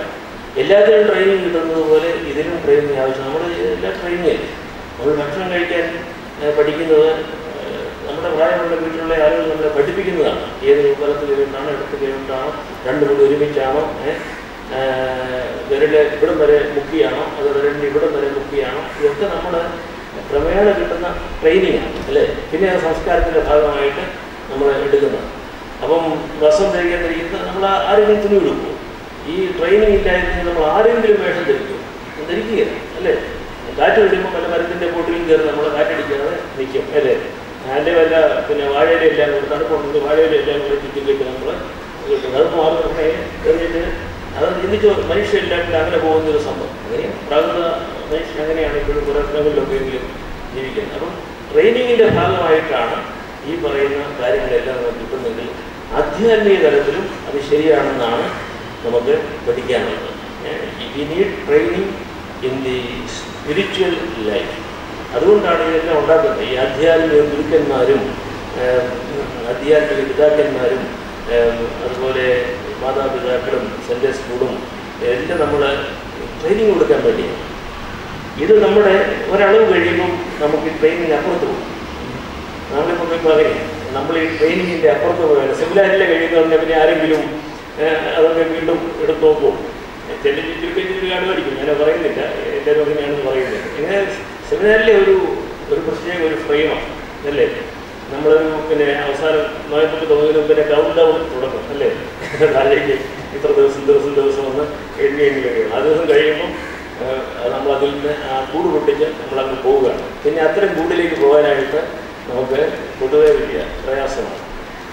പക്ഷെ അത് അതുകൊണ്ട് നമ്മളിപ്പം കൂട് പൊട്ടിച്ചവരാണെങ്കിലും യഥാർത്ഥമായ ആധ്യാത്മിക ജീവിതത്തിൽ നമുക്ക് താല്പര്യമുണ്ടെങ്കിൽ നമ്മൾ ഇതുപോലെയുള്ള ചില ട്രെയിനിങ് സ്വയം ഇമ്പോസ് ചെയ്യണം. ഇമ്പോസ് ചെയ്യാന്ന് പറഞ്ഞൊരു ഭാരമായിട്ട് ഞാൻ പറയുന്നത്. നമ്മൾ ഭക്ഷണം കഴിക്കാനിരിക്കുമ്പോൾ നമ്മൾ അച്ഛന്മാർ എല്ലാവരും പ്രാർത്ഥിക്കും അല്ലേ. ഭക്ഷണത്തിന് മുൻപുള്ള പ്രാർത്ഥനയും പിൻപുള്ള പ്രാർത്ഥനയും ഒക്കെ എനിക്ക് പലപ്പോഴും തെറ്റിപ്പോയി. ആദ്യത്തെ പ്രാർത്ഥന രണ്ടാമത്തെ പരസ്യമായിട്ട് എല്ലാം പറഞ്ഞാൽ എനിക്ക് തെറ്റിപ്പോയി. അതിന് പിന്നെ ആദ്യത്തെ പ്രാർത്ഥനയ്ക്ക് കർത്താവിൽ വിളിക്കും, രണ്ടാമത്തെ പ്രാർത്ഥനയ്ക്ക് ദൈവമേ എന്ന് വിളിച്ച് തുടങ്ങി ഇത് ഓർത്തിരിക്കാനായിട്ട്. ആത്യന്തികമായിട്ട് എന്നാ വ്യത്യാസം? ഭക്ഷണത്തിന് മുമ്പുള്ള പ്രാർത്ഥനയും ഭക്ഷണത്തിന് പിൻപുള്ള പ്രാർത്ഥനയും തമ്മിൽ എന്തെങ്കിലും വ്യത്യാസമുണ്ടോ? വാസ്തവത്തിൽ ആ ഭക്ഷണം കഴിക്കുന്ന ആ പ്രോസസ്സ് മുഴുവൻ നമ്മൾ പ്രാർത്ഥിച്ചുകൊണ്ടിരിക്കേണ്ടതാണ് അല്ലേ. അപ്പോൾ പിന്നെ മുൻപെന്നും പിൻപെന്നുമുള്ള വ്യത്യാസം ഒന്നുമില്ല. ഈ അഴീക്കോട് ഭാഷ എപ്പോഴും പറയുന്നൊരു കഥയാണ്. ഞാനതിങ്ങനെ കേട്ട് പരിചയത്തിൻ്റെ ഈടെയായിട്ട് വോട്ട് ചെയ്തിട്ടുണ്ടായിരുന്നു. ഈ കാക്കശ്ശേരി ഉണ്ണിഭട്ടതിരിയുടെ അത് നിങ്ങൾ കേട്ട് വന്നു. ഉണ്ണിഭട്ടതിരി മറ്റ് ബ്രാഹ്മണ കുട്ടികളെ പോലെ ഗുരുകുലത്തിൽ താമസിക്കുകയാണ്. അപ്പം ഈ സന്ധ്യാവന്ദനവും പ്രഭാതവന്ദനവും നമ്മുടെ സെമിനാരിലെ പോലെ നമ്മുടെ രീതിയിലെ പോലെ അവർക്ക് വളരെ പ്രധാനമാണ്. സന്ധ്യാവന്ദനത്തിന് എല്ലാവരും അവിടെ ഉണ്ടായിരിക്കണം, അത് കൃത്യമായിട്ട് ആചരിക്കണം. കുളി കഴിഞ്ഞിട്ട് സന്ധ്യാവന്ദനം നടത്തുക എന്നുള്ളത്. അപ്പോൾ ഈ ഉണ്ണിഭട്ടതിരി 10-12 വയസ്സ് കാണുമായിരിക്കും. ഇയാളെ സന്ധ്യാവന്ദനം നടത്തുകയില്ല. അപ്പോൾ നടത്താൻ ചെന്നിട്ട് മറ്റു പിള്ളേർക്കൊക്കെ പരാതിയായി. അവർ ചെന്ന് ഗുരുവിനോട് പറഞ്ഞു, എന്നോട് ചോദിക്കണം, ആരാണ് പിള്ളേർ ചോദിച്ചു. ഇതിന് പേടിയുണ്ട്, കാരണം ഇതിന് വേറെ ചില ഗുണങ്ങളൊക്കെ ഉള്ള ആളായി ഈ ഭട്ടതിരി, ഉണ്ണിഭട്ടതിരി. എന്താ നീ ഇങ്ങനെ സന്ധ്യാവന്ദനം നടത്താറുണ്ട്? അപ്പോൾ നടത്തുന്നത്? നിങ്ങളെപ്പോഴാണ് സന്ധ്യാവനം നടത്തുന്നത്? സൂര്യൻ അസ്തമിക്കുമ്പോൾ അല്ലേ? എൻ്റെ ചിതാകാശത്തിൽ, എൻ്റെ മനസ്സാകുന്ന ആകാശത്തിൽ സൂര്യൻ ഉദിക്കുകയോ അസ്തമിക്കുകയോ ചെയ്യുന്നില്ല. അതെപ്പോഴും അവിടെ പ്രകാശപ്പെടുന്നു. അത് സന്ധ്യ വരാതെ ഞാൻ ഇങ്ങനെ സന്ധ്യാവന്ദനം നടത്തും എന്ന് സംസ്കൃതത്തിൽ ഒരു ശ്ലോകമുണ്ട്. സന്ധ്യ വന്നെത്താതെ ഞാൻ ഇങ്ങനെ സന്ധ്യാവന്ദനം നടത്തും എന്ന് പറയുന്ന ഒരു ആധ്യാത്മിക ജീവിതം. അപ്പോൾ നമുക്ക് ആദ്യത്തേക്കും നമുക്ക് പോകാനായിട്ട് സാധ്യമല്ല. സാധാരണക്കാരായ ആളുകൾക്ക് അതിൻ്റെ ട്രെയിനിങ്ങിലൂടെയാണ് പല കാര്യങ്ങളും നേടേണ്ടത്. അപ്പോൾ ഈ ഒരു സംഗതി നമ്മുടെ ഭക്ഷണം, നമ്മുടെ അനുദിന കാര്യങ്ങളിൽ ഇത് ഞാൻ പറയുന്നൊരു പുതിയ സംഗതിയല്ല, നിങ്ങൾക്കറിയാം. കാരണം നമ്മുടെ പാമ്പാക്കുട നമസ്കാരമൊക്കെ എടുക്കുമ്പോൾ ഞാൻ സെമിനാരിൽ ചെന്നപ്പോഴേ ഈ പാമ്പാക്കുട നമസ്കാരം വാസ്തവത്തിൽ കാണുന്നു. അതുവരെ ഞങ്ങളുടെ ആ ഭാഗത്തൊക്കെ നമ്മുടെ നമസ്കാരം എന്ന് പറയുന്നത് മറ്റേ നമസ്കാരമാണ്, നിങ്ങൾക്കറിയാവുന്നത്. പാമ്പാക്കുട പുസ്തകം കണ്ടു കാണുമായിരുന്നു പള്ളി വെച്ച്, പക്ഷേ അത് നോക്കുന്നത് സിംഹാചരണ. അപ്പം ആദ്യത്തെ എൻ്റെ എനിക്കൊരു അല്പം നർമ്മബോധത്തോടെയാണ് ഞാൻ കുളിക്കുമ്പോൾ ഒരു എണ്ണ തേക്കുമ്പോൾ ഒരു പ്രാർത്ഥന, അല്ലേ, പിന്നെ കുളിക്കുമ്പോൾ ഒരു പ്രാർത്ഥന, പിന്നെ കുളി കഴിഞ്ഞ് തോർത്തുമ്പോൾ ഒരു പ്രാർത്ഥന, അല്ലേ. എത്ര പ്രാർത്ഥന! ഈ കുളിയോട് ബന്ധപ്പെട്ട് ഒത്തിരി പ്രാർത്ഥനകളാണ്. അത് ആദ്യം നമുക്ക് വായിക്കുമ്പോൾ ഇരുതും ചെറുപ്പമല്ല, 10-20 വയസ്സൊക്കെ ഉള്ളപ്പോഴേ ഇങ്ങനെയൊക്കെ പറയുമ്പോഴത്തേക്ക്. പക്ഷേ കുറച്ച് പ്രായമായി കഴിയുമ്പോഴാണ് ഇതിൻ്റെ ഈ അർത്ഥം നമ്മൾ ഓരോ കുളിയിലും മാമോദിസ എന്ന് പറഞ്ഞാൽ അതിൽ രഹസ്യമൊന്നുമില്ല കേട്ടോ. Every bath is a baptism, is a continuation of the sacramental baptism we receive. കാരണം ഈ പ്രാർത്ഥന പറയുന്ന ആ സത്യം നമ്മൾ മനസ്സുകൊണ്ട് സ്വീകരിച്ച് ആ പ്രാർത്ഥന ചൊല്ലിക്കൊണ്ട് കുളിക്കുകയും തോർക്കുകയും ചെയ്യുകയാണെങ്കിൽ ഇറ്റ് ഈസ് എ സാക്രമെന്റ്. ഒരു സാധാരണ കുളിയും നമ്മുടെ ഒറിജിനൽ സാക്രമെന്റൽ ബാപ്റ്റിസത്തിൻ്റെ തുടർച്ചയാണ് എന്ന് നമുക്ക് മനസ്സിലാക്കാം. ഭക്ഷണം കഴിക്കുന്നത് പോലെ നമ്മൾ കഴിക്കുന്ന ചോറോ കറിയോ പരാതി കൂടാതെ ഇത് ഉണ്ടാക്കി തന്ന ആളുകളെ നമ്മൾ ഓർത്തുകൊണ്ട്, ഇതുണ്ടായിരുന്ന സാഹചര്യങ്ങൾ ഓർത്തുകൊണ്ട്, കൃഷിക്കാരെ ഓർത്തുകൊണ്ട്, അതിനുവേണ്ടി എത്രയോ ആളുകൾ വേർപ്പൊഴുകിയത് ഓർത്തുകൊണ്ട് നമ്മൾ ഒരു ഉരുള ചോറോ ഒരു സ്പൂൺ കഞ്ഞിയോ കഴിച്ചാൽ അത് യൂക്കറിസ്റ്റിക് പ്രാക്ടീസാണ്. Eucharistic continuation of the eating of the consuming of the eucharist എന്ന് പറയുന്നതിൽ യാതൊരു ഭേദവിപരീതവും അറിയത്തില്ല. ഇത് നമ്മുടെ ആധ്യാത്മിക ജീവിതത്തിൻ്റെ വളർച്ചയ്ക്ക് ആവശ്യം. ഞാനിത് പറഞ്ഞത് പ്രായമായി കഴിയുമ്പോൾ അല്ലെങ്കിൽ ഈ സ്കൂളിൻ്റെയോ സെമിനാരിയുടെയോ ഈ സാധാരണ കാനോനിക നിയമങ്ങളുടെയോ ഒക്കെ ഫ്രെയിമിന് നമ്മൾ പുറത്ത് വന്നു കഴിയുമ്പോൾ നമുക്കിങ്ങനെ വേണം. നമ്മൾ തന്നെ മനസ്സിലാക്കുന്ന ആധ്യാത്മിക പരിശീലനം നമുക്ക് ആവശ്യമാണ്. ഇത് വളരെ സന്തോഷമുണ്ടാക്കുന്ന ഒന്നാണ് ഞാൻ പറയുമ്പോഴാണ് തെറ്റിദ്ധരിക്കരുത്. ഇത് വളരെ സന്തോഷമുണ്ടാക്കുന്ന ഒന്നാണ്. ഇവിടെയാണ് നമ്മൾ പുതിയ പേഴ്സ്പെക്റ്റീവിലേക്ക് മാറുന്നത്. ഞാൻ പറഞ്ഞാൽ ആരും ഒരിടത്ത് മാത്രം ഇരുന്ന് നിൽക്കുന്നത് കാണുവാനല്ല. ഓരോ ദിവസത്തിൻ്റെ ഓരോ നിമിഷങ്ങളിലും ഓരോ പുതിയ സന്ദർഭങ്ങളിലും ഇത് നമ്മൾ കാണുമ്പോൾ നമുക്ക് ഞാൻ വഴിയെ പോകുമ്പോൾ ഒരു പരിചയമില്ലാത്ത ഒരാൾ വന്ന സാഹിബാണെങ്കിൽ തലകുലുക്കി ഗുഡ് മോർണിംഗ് പറയും. അത് പരിചയമുണ്ടായിട്ടോ സ്നേഹം കൊണ്ടൊന്നുമല്ല, എന്നെ ഉപദ്രവിക്കരുത്, ഞാൻ തന്നെ ഉപദ്രവിക്കുകയില്ല എന്നുള്ളതിൻ്റെ ഒരു സിഗ്നൽ കൊടുക്കുക. ഗുഡ് മോർണിംഗ് പറയും. നമ്മൾ പറയും, നമ്മൾ പരിചയമില്ലാത്ത ഒരാളിനെ കണ്ടാൽ നമ്മളൊരിക്കലും അങ്ങനെ ഇവിടെ ഒന്നും പറയുകയില്ല. പരിചയമുള്ളവരെ കണ്ടാൽ നമ്മളൊന്ന് ചിരിക്കുകയോ അത്ര പരിചയം വർത്താനം പറയുകയും ചെയ്യും, അല്ലെങ്കിൽ നമ്മളൊന്നും ചെയ്യരുത്. പക്ഷെ എനിക്കെതിരെ വരുന്ന ഒരാൾ സന്ധ്യ വൈകിയെന്ന് വിചാരിക്കുക, അല്ലെങ്കിൽ നേരെ വെളുക്കുന്നതേ ഉള്ളൂ, നമുക്ക് പൂർണ്ണമായിട്ട് ഈ ആളിനെ തിരിച്ചറിഞ്ഞുകൂടാ, അയാൾ എന്ത് ഉദ്ദേശത്തോടെയാണ് വരുന്നത് എന്ന് നമുക്ക് അറിഞ്ഞുകൂടാ. പക്ഷെ ഒന്ന് മനസ്സിൽ കരുതുക, ഈ വരുന്നയാൾ എൻ്റെ സഹോദരനാണ് അല്ലെങ്കിൽ സഹോദരിയാണ്, ദൈവത്തിൻ്റെ സ്വരൂപത്തിലും സാദൃശ്യത്തിലും സൃഷ്ടിക്കപ്പെട്ട ആളാണ്. ഇത് വെറുതെ മനസ്സിലൊന്ന് കരുതുകയും ഒരു സ്പ്ലിറ്റ് സെക്കൻഡ് സമയത്തേക്ക് ഇത് പ്രാർത്ഥിക്കുകയും ചെയ്താൽ ആ വരുന്ന ആളും നമ്മളും തമ്മിൽ രണ്ടുപേരും അറിയാത്ത ആഴമായ ഒരു ആധ്യാത്മിക ബന്ധത്തിൻ്റെ ഇഴകൾ അവിടെ സൃഷ്ടിക്കപ്പെടും. നിങ്ങളിപ്പം അച്ഛന്മാർക്കൊക്കെ പ്രത്യേകം എടുത്ത് പറയണം. നമ്മൾ കാണാൻ പോകുന്ന രോഗികളെ കുറിച്ചിട്ട് വീടുകൾ സന്ദർശിക്കുമ്പോഴേ അവിടെ ഏതെങ്കിലും തരത്തിൽ പ്രയാസപ്പെട്ടേക്ക് നമ്മൾ പോയി കാണുന്നതിന് മുൻപ് തന്നെ അവർക്ക് വേണ്ടി നമ്മൾ പ്രാർത്ഥിക്കുകയും അവരെ ഓർത്ത് ദൈവസന്നിധിയിൽ ഒരപേക്ഷ നമ്മൾ അയച്ചുകൊണ്ടിരിക്കുകയും ചെയ്താൽ ആ കാണുമ്പോൾ അവർക്കറിയാം. അവരൊന്നും പറയും, നിങ്ങൾ ആശുപത്രിയിൽ പോയിട്ട് ഞാൻ അറിഞ്ഞില്ല, ആരും പറഞ്ഞില്ല, ഒരാഴ്ച കഴിഞ്ഞ് എനിക്ക് വരാം. നമ്മൾ അപ്പോളജിയാണ് പലപ്പോഴും പറയുന്നല്ലേ, കാരണം എനിക്ക് വരാൻ പറ്റിയില്ല, ആരും അറിഞ്ഞില്ലല്ലോ, ഞങ്ങൾ ട്രസ്റ്റ് ചെയ്യാൻ എങ്ങനെയാണ് എന്നൊന്നും പറഞ്ഞില്ലല്ലോ, ഇങ്ങനെയൊക്കെ നമ്മളൊക്കെ വിചാരിക്കും. വിഷമിക്കേണ്ട, നമ്മൾ ഈ കാണാൻ പോകുന്ന ആളിന് വേണ്ടി പ്രാർത്ഥിച്ചുകൊണ്ട് അത് കാണുകയാണെങ്കിൽ അത് ആളിന് മനസ്സിലാവും. ഒരു അപ്പോളജിയുടെ ആവശ്യമൊന്നുമില്ല. ഇതൊക്കെ നമ്മുടെ ഈ അനുദിന ജീവിതത്തിൽ ഈ വിനയത്തിൻ്റെ റിപ്പൻറ്റൻസിൻ്റെ ഭാഗമായിട്ടാണ് ഞാനിത് പറയുന്നത്. അല്ലാതെ റിപ്പൻറ്റൻസ് പറയുമ്പോൾ ഒരു മുഖം ദുഃഖപൂർണ്ണമാക്കുന്നതാണ് പലപ്പോഴും റിപ്പൻറ്റൻസ് എന്ന് പറയുന്നത്. കർത്താവ് പറയുന്ന പോലെ നിങ്ങളുടെ ഈ ലോങ് ഫേസ് ഉണ്ടാക്കുക. പരീക്ഷന്മാരുടെ ഉപവാസത്തെക്കുറിച്ച് കർത്താവ് വിമർശനമായിട്ട് പറയുന്നുണ്ട്. കർത്താവ് പറഞ്ഞ് നിങ്ങൾ എണ്ണ തേച്ച് മുഖം പ്രസന്നമാക്കി വെച്ചു, ഒരു കുഴപ്പമില്ല. നിങ്ങൾ ഉപവസിക്കുകയാണെന്നുള്ള വിവരം ആരെയും അറിയിക്കുകയും വേണ്ട. പ്രസന്നമായ മുഖത്തോടുകൂടി പോകുന്നത് കൊണ്ട് നിങ്ങൾക്ക് അനുതാപമില്ലെന്നോ വിനയമില്ലെന്നോ ആരും പറയുകയില്ല. നമ്മുടെ ചെറുപ്പക്കാരനായ അച്ഛനോട് ഞാനിവിടെ അത് സ്നേഹം കൊണ്ട് പറഞ്ഞതാണ്. കാരണം വലിയ വിനയം കാണിക്കും, ശരീരം മുഴുവൻ മടക്കി ഉള്ള വിനയം. ഞാൻ സ്നേഹപ്രദേശത്തോട് പറയും, ഇങ്ങനെ കാണിക്കരുത്, ഇങ്ങനെ കാണിക്കുന്നത് കുഴപ്പമാണ്. അത് കാരണം അതിൻ്റെ പുറകിൽ ആളുകളെ വിടുത്തിരിക്കും. എന്തിനാണ് കാണിക്കുന്നത്? ഏതെങ്കിലും ഒരു കാര്യം ഇതൊക്കെ പറഞ്ഞിട്ട് ഏതെങ്കിലും കാര്യം സാധിക്കാനായിരിക്കും നമ്മൾ ഇതൊക്കെ കാണിക്കുന്നത്. അതുകൊണ്ട് ന്യായമായ വിനയം നമ്മൾ കാണിക്കണം, ന്യായമായ വിനയം. അതിന് കഴിഞ്ഞാൽ കാരണം ഇതൊരു മോറൽ, ആദ്യം പറഞ്ഞ മോറൽ സൈക്കോളജിക്കൽ ഹ്യൂമാനിറ്റി, അതല്ല നമുക്ക് വേണ്ടത്. നമ്മളതിനപ്പുറത്തേക്ക് പോയിട്ട് ഈ ഭക്ഷണം കഴിക്കുമ്പം ഇത് ദൈവത്തിൻ്റെ ദാനമാണ്, എൻ്റെ ജീവന് വേണ്ടി, ഈ ലോകത്തിൻ്റെ ജീവന് വേണ്ടി ദൈവം നൽകിയ ദൈവത്തിൻ്റെ ശരീരമാണ് നമ്മൾ കുർബാനയിൽ പറയുന്നത് പോലെ തന്നെ നമുക്ക് ഈ ഭക്ഷണത്തെക്കുറിച്ചും പറയാം. Same thing, continuation. ഈ അപ്പത്തിൽ നിന്ന് എടുത്തതാണ് മറ്റേ അപ്പം ഉണ്ടാക്കുന്നത്. ഈ അപ്പമാണ് മറ്റേതിൻ്റെയും അടിസ്ഥാനം. ആ അപ്പം അതിൽ തന്നെ നിൽക്കാൻ വേണ്ടിയല്ല, കുർബാനയപ്പം അതിൽ തന്നെ അവസാനിക്കാൻ വേണ്ടിയുള്ള അപ്പം അല്ല, നമുക്ക് എല്ലാവർക്കും അറിയാം. കുർബാനയപ്പം ഈ ലോകത്തിൻ്റെ അടയാളമായിട്ട് എടുത്തിരിക്കുന്നതാണ്. അതുകൊണ്ട് കുർബാനയപ്പത്തിന് സംഭവിക്കുന്ന എല്ലാ അനുഭവങ്ങളും ഈ ലോകത്തിന് ഉണ്ടാകണം. ഈ മെറ്റീരിയൽ വേൾഡ് ക്രിസ്ത്യാനികൾക്ക് മാത്രമല്ല, അത് അനുഭവിക്കുന്നവർക്കും അനുഭവിക്കാത്തവർക്കും ഇവിടെ സംബന്ധിക്കുന്നവർക്കും സംബന്ധിക്കാതിരിക്കുന്നവർക്കും എല്ലാം അനുഭവം വരണമെന്നുള്ളതായ വേദശാസ്ത്രങ്ങളുടെ അടിസ്ഥാനങ്ങളിൽ നമ്മൾ പിന്നെ കാനോനിക്കലായിട്ട് പലതും ചുരുക്കി ഇങ്ങനെ കൊണ്ടുവരും. അങ്ങനെ ഉള്ളൊരു ടെംപ്റ്റേഷൻ വരുമ്പോൾ ഇത് ഓർക്കണം.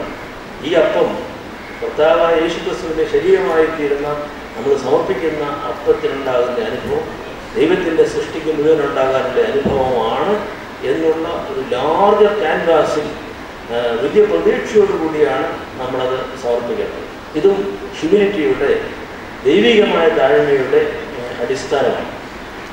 നമ്മൾ പലപ്പോഴും താഴ്മയുമായിട്ട് അതിനോട് ഇത് വലിയ സീക്രട്ട് മൊമെൻ്റാണ്. ഇത് എല്ലാവരും എഴുന്നേറ്റ് നിൽക്കുകയും അത് ശ്രദ്ധിക്കുകയും വേണം എന്നൊക്കെ നമ്മൾ പറയുമെങ്കിലും നമ്മൾ വളരെ പീക്ക് എക്സ്പീരിയൻസ് എന്ന് പറയുന്നത്, അല്ലെങ്കിൽ ഏറ്റവും കൊടുമുടിയുടെ അനുഭവം എന്ന് പറയുന്ന, ഉന്നതമായ അനുഭവം എന്ന് പറയുന്നതാണ് ദൈവത്തിൻ്റെ ഏറ്റവും താഴ്മയുടെ അനുഭവം. അത് മനസ്സിലാക്കാം. നമ്മൾ പറയും Eucharistic offering is the peak of spiritual experience. Peak എന്ന് പറയുമ്പോൾ മുകളിലാണ് അല്ലേ? പക്ഷേ വാസ്തവത്തിൽ that is the deepest experience of God. ദൈവത്തിൻ്റെ താഴ്മയുടെ ഏറ്റവും അഗാധമായ തരത്തിൽ നമ്മൾ നിൽക്കുമ്പോഴാണ് ഈ പീക്ക് എക്സ്പീരിയൻസ് നമ്മൾ റിലേറ്റ് ചെയ്യണം, തമ്മിൽ ബന്ധിപ്പിക്കണം. അപ്പോൾ നമ്മൾക്ക് അതിന് പുറകോട്ട് പോകാനായിട്ട് സാധിക്കാനുള്ളത് ഞാൻ വീണ്ടും പയറിൻ്റെ മുളയിലേക്ക് വരിക. ഇതൊക്കെ എല്ലാവർക്കും അറിയാവുന്നതായതുകൊണ്ടാണ് വീണ്ടും ഉദാഹരണത്തിലേക്ക് വരുന്നത്. ഈ പയറിൻ്റെ മുളയെ നമ്മൾ കാണുമ്പോൾ നമ്മളിവിടെയാണ് നിൽക്കുന്നത്. നമ്മൾ 21-ാം നൂറ്റാണ്ടിലാണെന്ന് നമ്മൾ പറയും അല്ലേ? നമ്മൾ മനുഷ്യൻ്റെ ഈ തലച്ചോറെന്ന് പറയുന്നത് most complex matter in the universe എന്നാണ് അതിനെക്കുറിച്ച് അറിയുന്നത്. മോസ്റ്റ് കോംപ്ലക്സ്, ഏറ്റവും സങ്കീർണമായ മാറ്ററാണ്, പീസ് ഓഫ് മാറ്ററാണ് മനുഷ്യൻ്റെ ഇത്രയുള്ള ഈ തലച്ചോറ്. അത് ഒരു മൃഗത്തിനും ഇതുവരെ കിട്ടിയിട്ടില്ല, അത്രയും സങ്കീർണമായ ഒരു തലച്ചോറ്. അപ്പോൾ നമ്മൾ ഒരു വിധത്തിൽ പറഞ്ഞാൽ ഒരു വലിയ പീക്കിൽ നിൽക്കുകയാണ്. അവിടെ നിന്നുകൊണ്ടാണ് നമ്മൾ ഈ മുളച്ചു വരുന്ന, അതായത് ഇന്ന് മുളയ്ക്കുകയും നാളെ വാടിപ്പോവുകയും ചെയ്യുന്ന ഈ നിസ്സാരമായ ഒരു പയർവിത്തിൻ്റെ മുള നമ്മൾ കാണുന്നു. അപ്പം നമ്മൾ സഞ്ചരിക്കുക, നമുക്ക് വേണമെങ്കിൽ പുറകോട്ട് സഞ്ചരിക്കാം. ഈ സൃഷ്ടിയുടെ പരിണാമത്തെ മുഴുവൻ നമുക്ക് എത്രയോ യുഗങ്ങളായിട്ട് നടക്കുന്ന പരിണാമത്തിൻ്റെ ഫലമായിട്ടായി നമ്മളുണ്ടായെന്ന് പറയും. നമ്മൾ പുറകോട്ട് നോക്കുമ്പോൾ going back to same thing. നമ്മളൊരു കൊച്ചുകുട്ടിയെ 3-5 വയസ്സോ 6 വയസ്സോ ഉള്ള കൊച്ചുകുട്ടിയെ ശിശുവിനെ കയ്യിലെടുത്ത് ഓമനിക്കുമ്പോൾ ചുരുക്കമായിട്ടെങ്കിലും നമ്മുടെ മനസ്സിലൂടെ ഒരു ചിന്ത വരും, ഞാനും ഇതുപോലെ ഒരു ശിശുവായിരുന്നു എന്നുള്ളത്, അല്ലേ? അപ്പോൾ നമ്മളെന്താ, എനിക്ക് 40 വയസ്സോ 60 വയസ്സോ 70 വയസ്സോ ആണെങ്കിലും ആ കാലത്തിൻ്റെ ശൃംഖലയിലൂടെ ഞാൻ പുറകോട്ട് പോയിട്ട് ഈ കുഞ്ഞിൻ്റെ അനുഭവമായിട്ട് ഞാൻ ഐഡൻറ്റിഫൈ ചെയ്യുക, താതാത്മ്യം പ്രാപിക്കുക. അത് നമുക്കൊരു വലിയ റിഫ്രഷ്മെൻ്റ്. ഈ എന്തുകൊണ്ടായി പിന്നെ വല്യപ്പച്ചനും വല്യമ്മച്ചിക്കും കൊച്ചുമക്കളെ താലോലിക്കാനും വളർത്താനും താല്പര്യമാണെന്ന് പറയുന്നതിന് കുറേയൊരു സെൽഫിഷ് ഒരു ആസ്പെക്റ്റ് ഉണ്ട്. നിങ്ങൾക്ക് ഗ്രാൻഡ് ഫാദേഴ്സ് ആയിട്ടുള്ളവർക്ക് അറിയാമല്ലോ, അല്ലേ? നമ്മൾ അവരെ കയ്യിലെടുക്കുമ്പോൾ നമ്മൾ തന്നെ ഒരു റീജനറേഷൻ ഉണ്ടാകുക, ഇല്ല റീജുവനേഷൻ ഉണ്ടാകുക. റീജുവനേഷൻ എന്ന് പറഞ്ഞാൽ ടു ബിക്കം യങ് അഗെയിൻ എന്ന് ആ വാക്കിൻ്റെ റീജുവനേറ്റ് ചെയ്യുന്നത്, ടു ബിക്കം യങ് അഗെയിൻ. അപ്പം വി ആർ ഓൾസോ ബീയിങ് റീജുവനേറ്റഡ്. നമ്മുടെ പിന്നെ അസ്ഥികളും നമ്മുടെ പേശികളും എല്ലാം ദ്രവിച്ചുകൊണ്ടിരിക്കുക, ബലഹീനമായിക്കൊണ്ടിരിക്കുകയാണ്. ശരീരം മുഴുവൻ നമുക്ക് വേദനയും പ്രയാസങ്ങളൊക്കെയാണ്.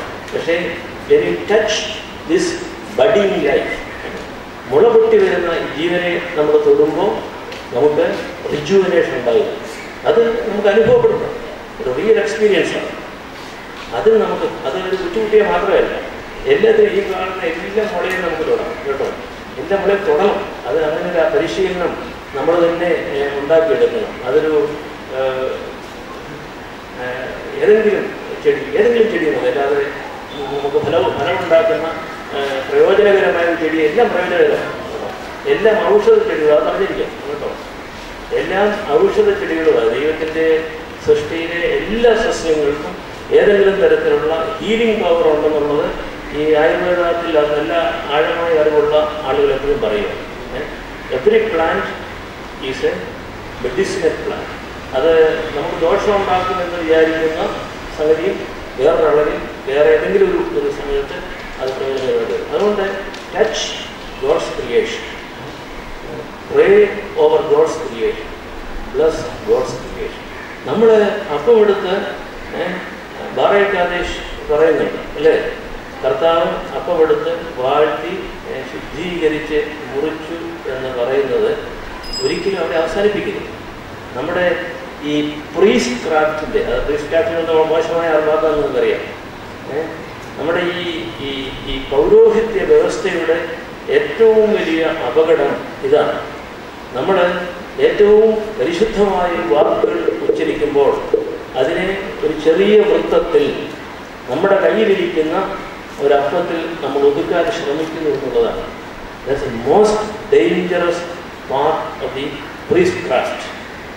അതായത് വൈദിക സൂത്രം എന്ന് വേണേൽ തർജ്ജമ ചെയ്യാം ഈ പ്രീസ്റ്റ് ക്രാഫ്റ്റ് എന്ന് പറഞ്ഞാൽ. പൗരോഹിത്യ സൂത്രം അങ്ങനെ ചെയ്ത് ഇത് തിരിച്ചാണ് ചെയ്യേണ്ടത്. ഇതിൽ നമ്മൾ സ്പർശിക്കുന്നതോടുകൂടി, ഇവിടെ ബാറേക്കാദേശ് പറയുന്നതോടുകൂടി ഈ പ്രപഞ്ചത്തിന്മേൽ മുഴുവൻ നമ്മൾ ബാറേക്കാദേശ് പറയുകയാണ്. എന്തുകൊണ്ടാണ് ഈ പിതാക്കന്മാർ ഇത് വട്ടത്തിൽ വേണമെന്ന് വൃത്തത്തിലായിരിക്കണമെന്ന് പറഞ്ഞെങ്ങനെയാക്കും? എന്തെളുപ്പമാണ്. പിന്നെ ചതുരത്തിൽ അച്ചുണ്ടാക്കിയാൽ നമുക്ക്, അല്ലെ നമ്മുടെ വീട്ടിൽ ഡയമണ്ട് ഉണ്ടാക്കുന്ന പോലെ ഇങ്ങനെ ട്രയാങ്കിൾ വേണമെങ്കിൽ ഉണ്ടാക്കാൻ ഒരു പ്രയാസവും ഇല്ല. Why is it in the round form എന്ന് നമ്മൾ ചിന്തിക്കണം. അപ്പോൾ എന്തുകൊണ്ടാണ് വൃത്താകാരമായിരിക്കുന്നത് എന്നുള്ളത്?